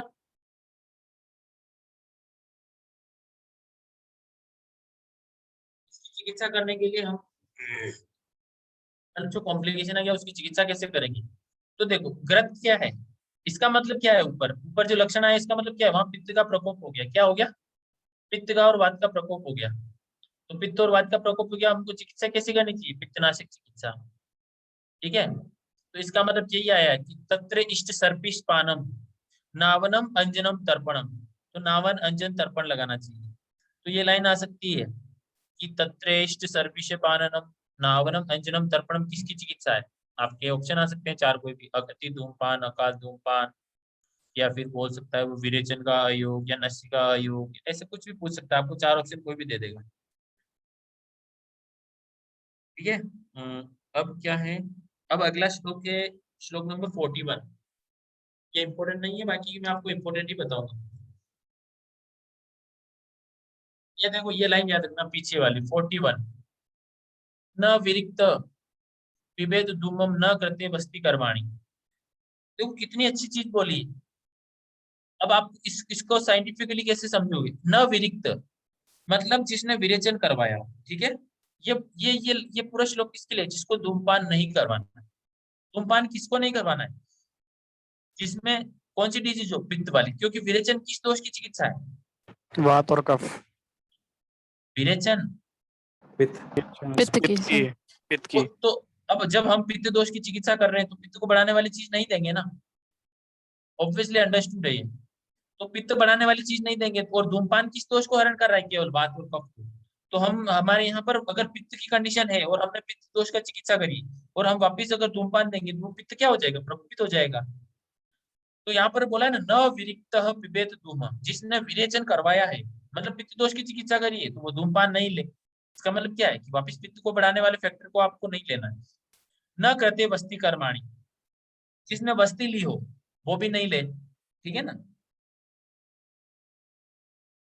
के बाद रक्त पित्त, देखो अगली लाइन में क्या आया,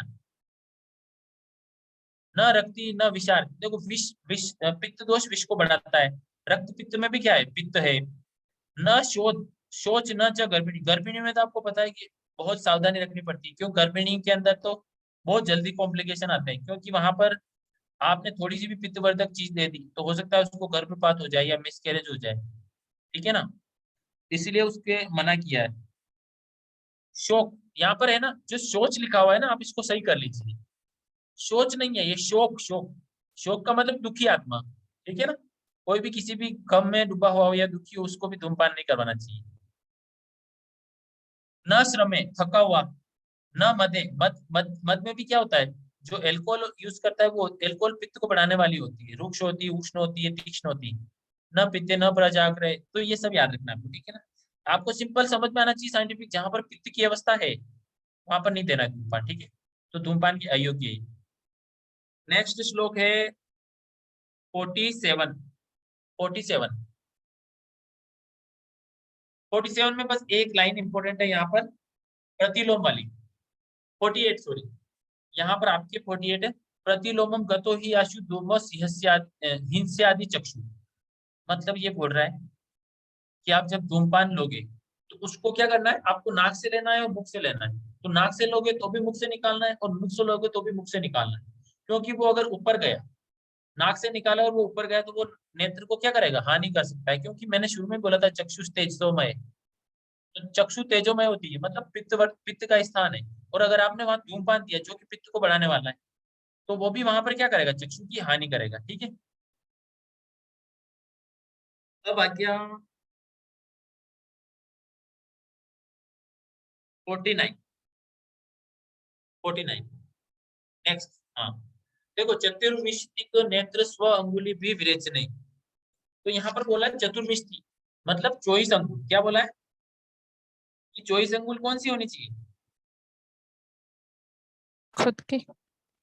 विरेचनिक। विरेचनिक देखो, चतुर्विष्टि नेत्रम स्व अंगुली भीर विरेचने। तो विरेचने का मतलब क्या है, देखो मैं बताता हूँ आपको। देखो मैं साइंटिफिकली समझाता हूँ। ये नली है धूमपान की, है ना। आपको दिख रहा है सबको, आपको सबको यस दिख सर। रहा है पे? Yes sir. यस ये सर। नली है 24 अंगुल की, ठीक है ना। एक सेकंड।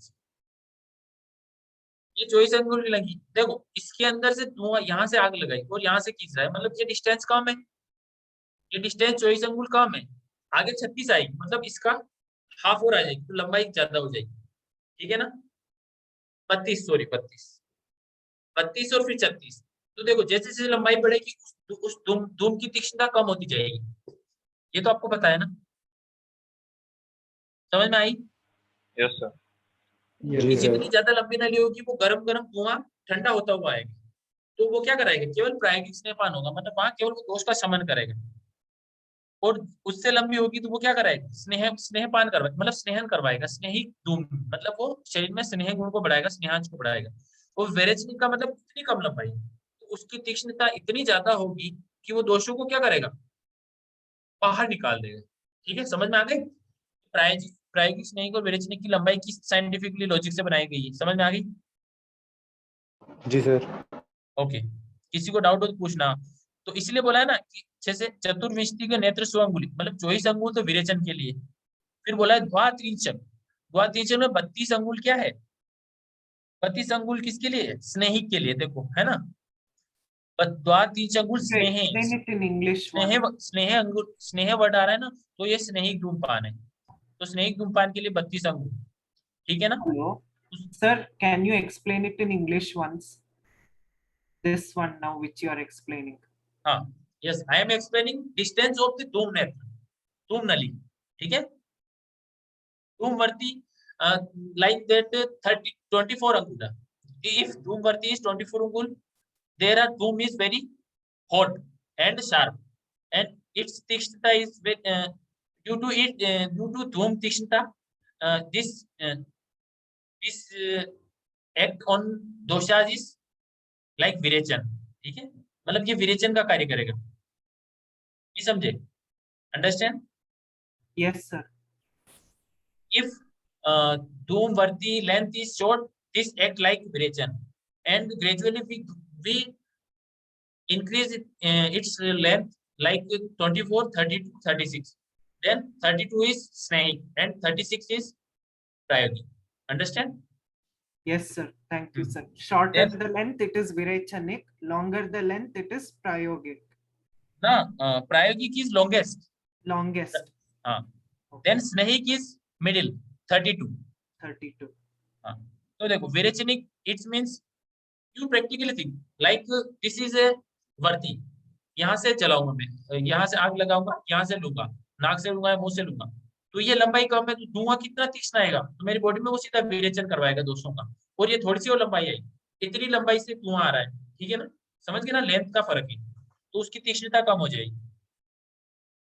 और ये हो गया, बहुत धीरे चल रहा है, अभी मेरे से चैप्टर नहीं हो पाएगा आज, बहुत सारा भाई।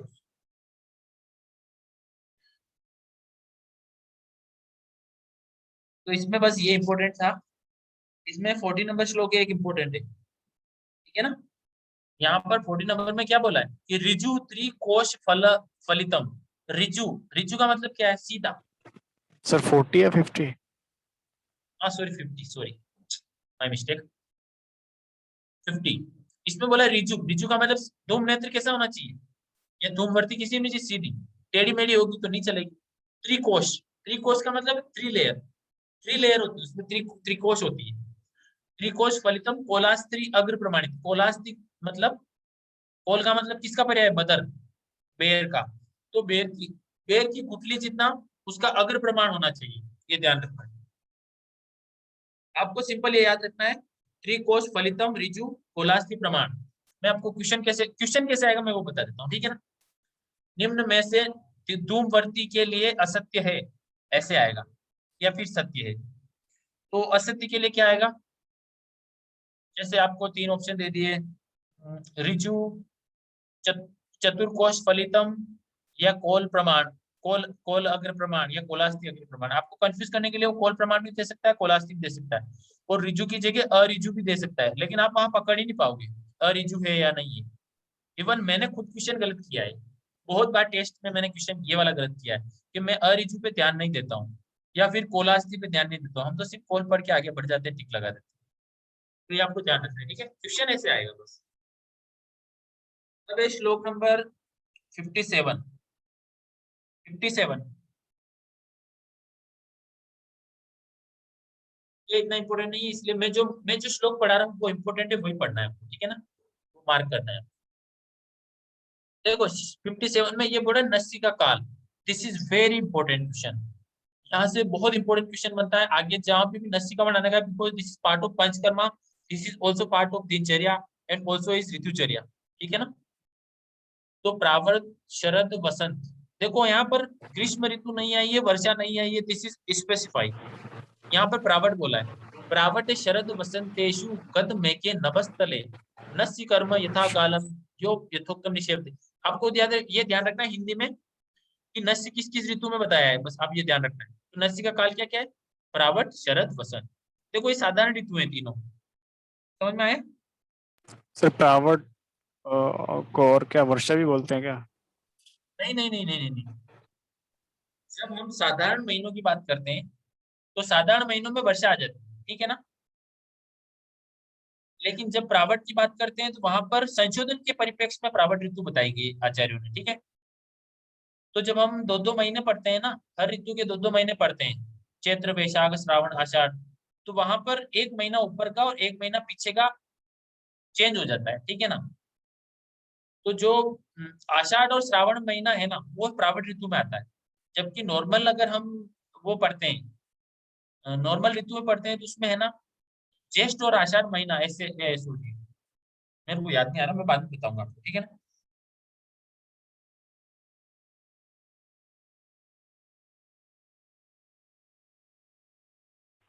श्रावण भाद्रपद बारिश में आ मैं गया, मैं वर्षा आपको बता दूंगा, लिख के भेज दूंगा, या फिर नेक्स्ट क्लास में बता दूंगा, ठीक है ना। अभी मुझे देखना पड़ेगा एक्चुअली। प्रावट शरद हेमंत, बस आपको सॉरी, प्रावट शरद और बसंत, ये क्या संशोधन के लिए या फिर साधारण ऋतु बताई गई है। मतलब इन ऋतुओं में क्या होता है आपको पता है कि शरद ऋतु में पित्त का प्रकोप होता है, बसंत ऋतु में कफ का प्रकोप होता है, प्रावट ऋतु में क्या होता है, वात का प्रकोप होता है। हम वर्षा में वात का प्रकोप पढ़ते हैं, लेकिन जब संशोधन की बात आती है ना, संशोधन की, तो संशोधन के परिप्रेक्ष्य में साधारण ऋतु प्रावट ऋतु बोला है। केवल मैं संशोधन के परिप्रेक्ष्य में बोल रहा हूँ, आप ध्यान रखना ये चीज। ये मत बोल देना कि यार सर आपने तो ये बताया था प्रावट में ये होता है, आपने वर्षा का मना किया था। लेकिन मैं अभी आपको स्पेशली बोल रहा हूँ for the indication of sanshodhan और पंचकर्म, द प्रावट इज इंडिकेटेड इन संहिता, ठीक है ना। लेकिन जब साधारण दोष प्रकोप संचय प्रसर की अवस्था आती है तब वह वर्षा ऋतु का नाम आता ही है, ये आप ध्यान रखना है, उसको कंफ्यूज नहीं होना इसमें, ठीक है।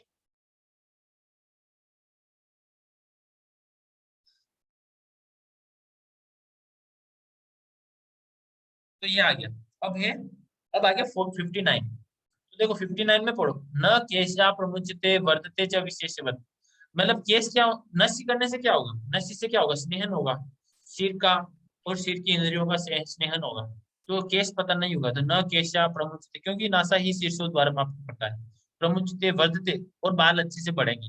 फिर बोला है मन्या स्तंभ शीरशूल, इनमें दोष क्या है, मन्या स्तंभ शीरशूल अर्दित अनुग्रह, वात दोष वाली वात व्याधि दोष, है वात दोष। ऑब्वियसली। और हम नस्य में किसका यूज करते हैं, मेनली तेल का, और तेल वात का शमन करता है।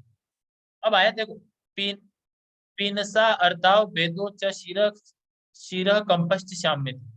तो पीनस अर्धाव भेदक, ये सभी किसकी वजह से होते हैं, वात दोष की वजह से। आगे आप पढ़ोगे प्रतिशाय किसका नानात्मक विकार है, प्रतिशाय वात का नानात्मक विकार है। तो पेनस अर्धाभेदक शिरकम, ये सभी वात की व्याधि है। तो यहाँ पर स्नेहन का यूज हो रहा है।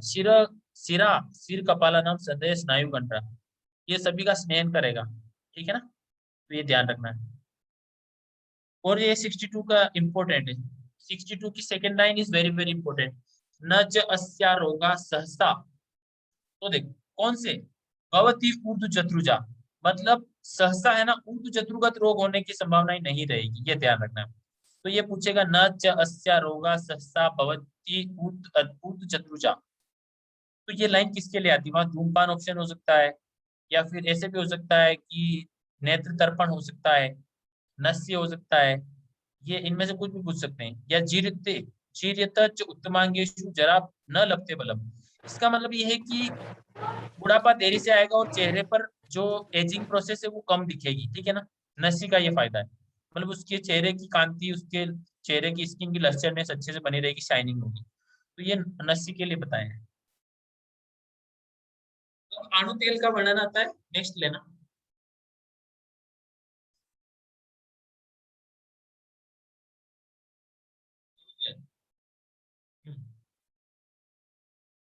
इसमें आता है, सर हाँ सर ऊर्ध्व जत्रु, जत्रु मतलब क्लेविकल के ऊपर जितने भी होंगे। ऑब्वियसली सिर की बात कर रहा है। तो सर जितने भी ऊपर से और जितनी भी औषध ऊपर जो श्रेष्ठ होती है वो नस्सी नस्सी में मानी जाएगी। कैसे, सर मैं आपसे पूछ रहा हूँ, मतलब जैसे ऊपर की जितनी भी औषधि होती है नस्सी जत्रु से ऊपर, तो वो नस्सी से श्रेष्ठ औषधि होती है। कंडीशन बताई ना, धूमपान, तो जहाँ वात कफ की प्रॉब्लम आएगी वहां धूमपान यूज करेंगे। और जहां पर वात की कंडीशन आएगी या केवल पित्त की कंडीशन आएगी, जैसे सूर्यावर्त आता है, तो सूर्यावर्त शिरोरोग है ना, जी सर। तो सूर्यावर्त में वो किसका नसीब बोलता है, शीर सर्पी का नसीब बोलता है वहां पर। तो वहां पर शीर सर्पी क्यों दिया है, क्योंकि वहां पित्त की कंडीशन है, वहां धूमपान नहीं दे सकते आप। तो अभी आप सिर्फ तैयारी के हिसाब से आपको ये देखना है कि यहाँ पर मुझे आंसर क्या लगा, क्योंकि मैं आपको एक्सप्लेन करूंगा ना, अगर यही श्लोक में एक्सप्लेन करूंगा तो कल 3 घंटे लगेंगे। मैं आपको अगर एक एक वर्ड को साइंटिफिकली एक्सप्लेन करूंगा, इलेबोरेट करके, तो पीजी की कोचिंग और अकॉर्डिंग टू पीजी के अकॉर्डिंग पढ़ाना पॉसिबल ही नहीं है, क्योंकि जितना आप सोचते हो उतनी साइंटिफिक नहीं, उससे ज्यादा इसका लॉजिक है, इसके अंदर साइंस छुपी हुई है, समझ रहे हो ना। Okay sir. तो यहाँ पर दोष के अकॉर्डिंग प्लस दोष की स्टेज, व्याधि की स्टेज, उसके अकॉर्डिंग क्या बताया, अलग अलग चिकित्सा बताई। ऊर्ध्व जत्रु का मतलब क्या है, ऊर्ध्व जत्रु के अंदर जो भी व्याधियां होने वाली है वो सहसा नहीं होगी, ठीक है ना, इनसे। और वहां पर केवल मेडिसिन की बात नहीं है, वहां पर तेल भी अपना काम कर रहा है, मेडिसिन भी कर रही है, अलग अलग उसने अपने वीर्य विपाक प्रभाव से काम कर रही है, ठीक है। तो आपको सिंपल वो लाइन याद रखनी है कि हाँ ये इस परिप्रेक्ष्य में आया था, अगर वो बार बार पढ़ोगे तो आपको एग्जाम में याद रहेगी, ठीक है। उसके बाद है 66 में देखो, विपाचित शत शत गुणे महेंद्र विमले अंश, ठीक है ना। तो इसमें ये अणु तेल के निर्माण की विधि बोल रहे हैं, ठीक है ना। तो अणु तेल निर्माण में कुछ नहीं, सिंपल है कि महेंद्र जल में इसका पाक किया जाता है, ठीक है ना, ये ध्यान रखना है। उसके बाद अणु तेल की मात्रा बोलिए, अणु तेल की मात्रा बोलिए अर्धपल, या 38 के लास्ट देखो, अस्सी मात्रा प्रयुंजितम तेलस्य अर्धपलोमितम, ठीक है ना। तो अणु तेल की मात्रा कितनी होती है, अर्धपल, ये याद रखना है। कौन सा जल, महेंद्र जल यूज करते हैं, ठीक है। और उसके बाद है त्रयहात या सप्ताहात एतम कर्म समाचरित, ये इतना इंपॉर्टेंट नहीं है, तो मैंने आपको जो बताया वो याद रखना है। 7 बार नस्य लेना चाहिए, एक दिन का अंतर देखिए, एक दिन का अंतर देखिए, अगर 7 बार नस्य लिया तो कितने दिन में अणु तेल का नस्य पूरा हो जाएगा, तो बताएगा।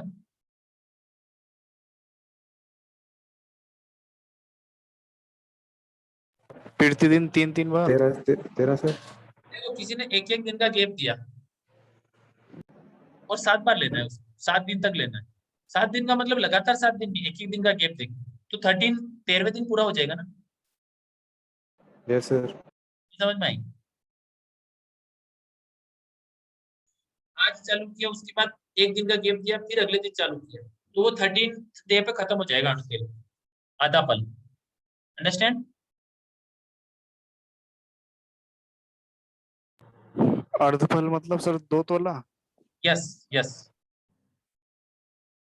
निवातो उष्ण समाहारी, बस ये ठीक है, ये खत्म हो गया, इतना ही है बस। अणु तेल में आपको ध्यान रखना है महेंद्र जल, और हाँ एक चीज और, कौन सा दूध यूज होता है, छागल पय, छागल का मतलब बकरी। बकरी सर। ये ध्यान रखना है, हाँ। तो अणु तेल में अजा का दूध यूज होता है, महेंद्र जल यूज होता है, आधा पल इसकी मात्रा होती है, तब 13 डे में कंप्लीट हो जाता है, ठीक है। इसके अलावा आपको फालतू इसमें पढ़ने की जरूरत नहीं है, ठीक है, बहुत सारा सिलेबस। सर यहाँ पर महेंद्र जल कितने गुना मतलब कितनी मात्रा लेंगे यहाँ? यहाँ पर बोला है ना, विभाजित शत गुणे, शत गुण का मतलब कितना होता है, शत का मतलब 100, 100 गुना। ये ध्यान रखना है आपको, ठीक है ना। 100 गुने महेंद्र जल में सभी औषधियों का पाक करना है, ठीक है, क्वाथ बनाना है, ठीक है, ओके सर। ठीक है। और फिर हर एक क्वाथ को 1/10 करना है, 1/10 करके फिर उसको 10 बार को पकाना है, 9 बार, 9 बार तो पकाना है उसको, ठीक है ना, तेल में, किसमें, आपको समझ में आ रहा है। जी सर। जी सर। मैंने जैसे सुनो, मैंने है ना 100 ml क्या लिया, महेंद्र जल लिया, जी सर। औषधि 1 ml ली, 1 ग्राम ली, फिर मैंने उसको 10 ग्राम रहने तक वो पकाया, काढ़ा बनाया, क्वाथ जी बनाया, सर। उसके मैंने 10 पार्ट कर लिए, 10 पार्ट को मैंने तेल के साथ पकाया वापस, उन 10 पार्ट को 9 बार, 10 पार्ट को 9 बार तेल में पकाया, और फिर 10वीं बार मैंने क्या मिला दिया उसमें, बकरी का दूध मिला दिया, समझ में आया। अच्छा सर, ठीक है सर, मतलब अंत में 10 बार ही बकरी का दूध मिला देंगे। हाँ 9 बार तो अपने को सिंपल पाक करना है तेल में, लेकिन 10वीं बार हमको छागल पाए, देखो लिखा ना, अथास्य 10 में पाके समांश छागल, सम अंश मतलब समान भाग में छागल पाए, मतलब बकरी का दूध मिलाना है, ठीक है। Okay sir. अब है अगला है 71 नंबर, 71 लेना, अगला अगला, हाँ देखो यहाँ बोला है, आप होती ताग, आप होती ताग, मेरे पास एक, मैं नीम की, करंज की, या कोई भी ब्रश करने के लिए एक ये लेके आया, 12 अंगुल या 10 अंगुल, आप होती तागर का मतलब आगे का हिस्सा कूट कर, आगे का इतना हिस्सा मैंने कूट लिया अच्छे से, तो वो दातुन बन गया, बस यही है। आपके क्वेश्चन आएगा, आप होती तागर के कितने काल, तो आपको पता ही नहीं चलेगा कि आप होती तागर किसके लिए आया है, दातुन के लिए आया है, ठीक है ना। आप होती का मतलब कूटना, और अग्र भाग को कूट के जो बनाया गया वो दातुन, ठीक है ना, कुछ क्रश करना, द द आगे का जो पार्ट है उसको क्रश करने से दातुन बनता है, उसके 2 काल बताए हैं, बस सिंपल। अब इसमें कौन से रस वाले दातुन बताइए, कषाय, कटु, तिक्त, कम, बस। अगर यहाँ से क्वेश्चन आए, मोस्ट ऑफ चांस है तो वो यही आएगा कि चरक ने किस किस रस वाली धातुओं का प्रयोग बताया, तो कटु, तिक्त, कषाय, याद रहेगा, यस कटु, सर। तिक्त और कषाय, ये आपको याद रखना है, ये मार्क करना इंपॉर्टेंट। उसके बाद मैं आपको, हाँ मैं आपको एक चीज लिखवाता हूँ, ठीक है, इसमें एक श्लोक है 73। 73 में ड्रग्स बताई ना। 73 में देखो ड्रग्स बताइए। करंज करवीरा मालती ककुबासना आया है ना। हाँ तो जी मैं सर। आपको एक बताता हूँ, आपने एक MAK क्या पढ़ना है आपको?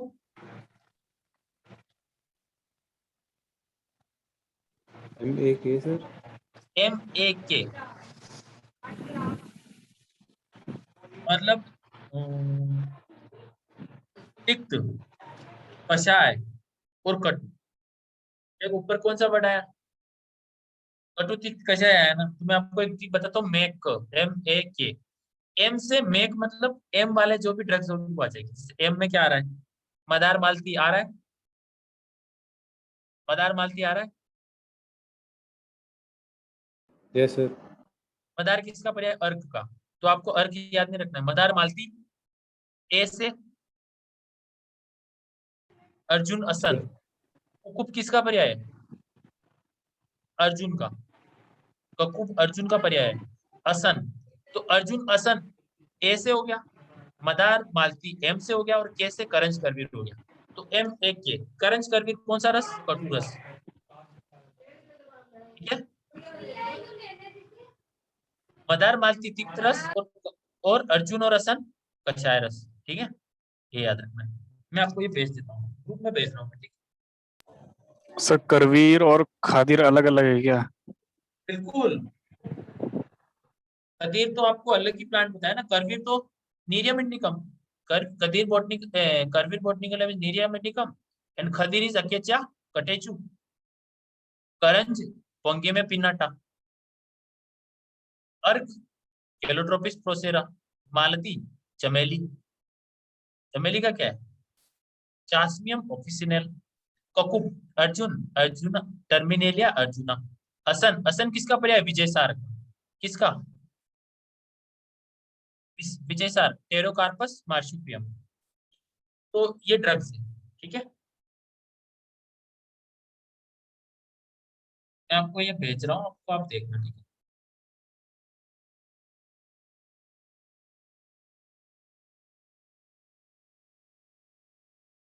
बस इसमें खत्म। इसमें इतना ही था, आपको रस याद रखना है। ठीक है ना। और एक क्वेश्चन आता है कि किस रस का निषेध किया है वाग्भट ने। वो मैं जब आपके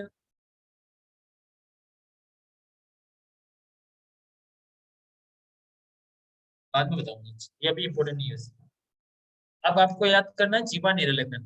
तो 75 में जीवा निर्लेखन के लिए आता है। तो बस इसमें इंपॉर्टेंट क्या है इसका ध्यान रखना। जैसे मैंने धूमवर्ती के लिए बताया था, वैसे इसके जीवा निर्लेखन वाली जो धातु की वो होती है, उसको उसके कुछ गुण है। देखा, जैसे जीवा निर्लेखनानी सु अतीक्ष्णानी। क्या होनी चाहिए? तीखी नहीं होनी चाहिए, शार्प ब्लंट नहीं होनी चाहिए। शार्प होगी तो जिप कट जाएगी, इसलिए अतीक्ष्णानी। अरिजुनी, देखो सीधी नहीं होनी चाहिए। वहां पर धूमपान की धूमवर्ती क्या थी? सीधी थी। यहाँ पर क्या बोला है कि वो मुड़ी हुई होनी चाहिए। मतलब ऐसे ऐसे होती है ना, यू शेप। आपको पता ही है कि मार्केट में जो मिलती है मेटल वाली, वो ऐसे होती है, यू शेप होती है, ऐसे होती है, ऐसे यू शेप। तो हम उसको ऐसे यूज करते हैं, चिप से। ठीक है। अरिजुनी मतलब सीधी ना हो, तीखी ना हो, तथा जीवा मूलगतम यच्च मूल उच्छ्वास अवरोधी। तो जीवा मूलगत, तो जीवा के मूल में लगा के उसको मल का साफ करना चाहिए। तो वो क्या करेगा? उच्छ्वास रोधी च, क्या है इसका मतलब? मतलब वही उच्छ्वास को सही करेगा। किसी के अगर मुंह से स्मेल आएगी तो वो किस वजह से आएगी? जीवा पर मल होगा उस वजह से। अब क्या बोला है? दुर्गंध्यम बचते तेन, ये इतना इंपोर्टेंट है। ठीक है ना। मतलब मुख की दुर्गंधा को सही करेगा, मल के जिह्वा के मल को भी हटाएगा। बस दो चीजें। तो इसमें सबसे इंपॉर्टेंट है जिह्वा निलयन के लिए क्या आता है, उसके गुण क्या है। तो वो तीखी नहीं होनी चाहिए और अरिजु होनी चाहिए। जबकि धूम नेत्र था वो था रिजु। ये ध्यान रखना है। ठीक है ना। और ये बोला है कि ये किस किस धातु का होता है। तो स्वर्ण, रौप्य, ताम्र, त्रपु। जो 74 में जो श्लोक आ रहा है, सेकंड लाइन में आता है सोना, चांदी, तांबा और रिपु। मतलब गोल्ड, सिल्वर, कॉपर और त्रपु। त्रपु मतलब त्रपु का मतलब क्या है?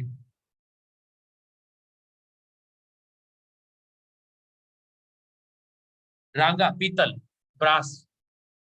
ट्रप्पू का मतलब ब्रास, ठीक है ना। इंग्लिश मीडियम वाले ध्यान रखना, gold, silver, copper and brass, इनकी होनी चाहिए जिह्वा नहीं लगन, ठीक है।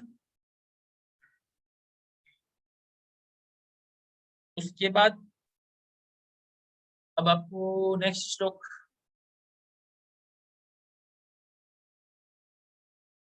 Move on next.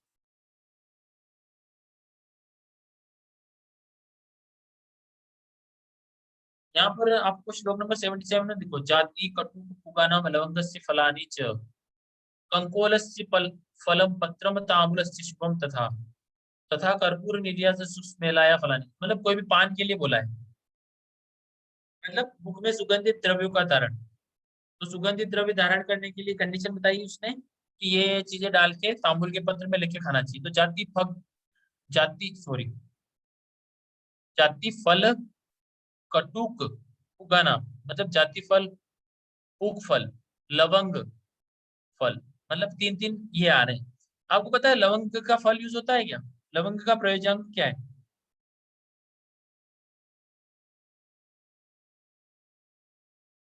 अरे कहाँ चले गए सब?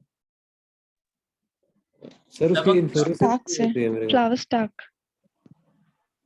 लवंग फ्लावर की कली स्टाक। यूज आती है ना, पुष्प कली का। हाँ, flower stock is useful parts. Then why Acharya says there lavangasya falani? Why this word is used there? Lavangasya falani.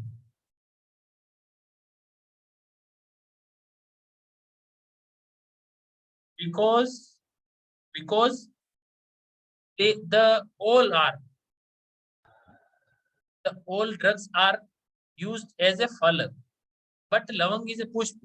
जैसे 10 गाय जा रही हैं, या फिर मैं आपको बोलूंगा 20 लोग जा रहे हैं, ठीक है। There are 20 people is going, then 19 के पास तो छाता है, 19 के पास अम्ब्रेला है, लेकिन एक के पास नहीं है। आप क्या बोलोगे? यार छाते वाले जा रहे हैं। क्या बोलोगे? कि छाते वाले जा रहे हैं, मतलब एक के पास छाता नहीं है, फिर भी आप उनको क्या बोल रहे हो? छाता वाले बोल रहे हो। इसका मतलब क्या है कि लवंग का यहाँ पर पुष्पकली का यूज हो रही है, लेकिन एक न्याय आता है। चक्रपाणी एक न्याय देता है, छत्रिनो गच्छन्ति न्याय, मतलब छाता वाले जा रहे हैं, लेकिन एक छाता वाले के पास छाता नहीं है, एक के पास छाता नहीं है, फिर भी अपन क्या बोलेंगे उसको? कि छाताधारी जा रहे हैं, छाता लेके जा रहे हैं लोग। तो ये छत्रिनाम गच्छन्ति न्याय है यहाँ पर। तो यहाँ पर लवंग फलानी उसका यूज किया है, आपको ये ध्यान रखना है, ठीक है ना। इसके अंदर और कोई इंपोर्टेंट नहीं। अब है नेक्स्ट, इतनी रखी क्लास क्या आज? सर ये सूक्ष्म लाया मतलब क्या होता है? सूक्ष्म लाया नहीं है ये, सूक्ष्म एला है, ठीक है। अच्छा, छोटी इलायची। यस, सूक्ष्म एलाया। देखो इसकी संधि करोगे ना आप, तो सूक्ष्म अलग हो जाएगा, म में एक ही मात्रा है ना, ए में, तो अ प्लस अ बराबर क्या आ गया? ए आ गया। तो कौन सी संधि होगी? वर्णदिक संधि। गुड।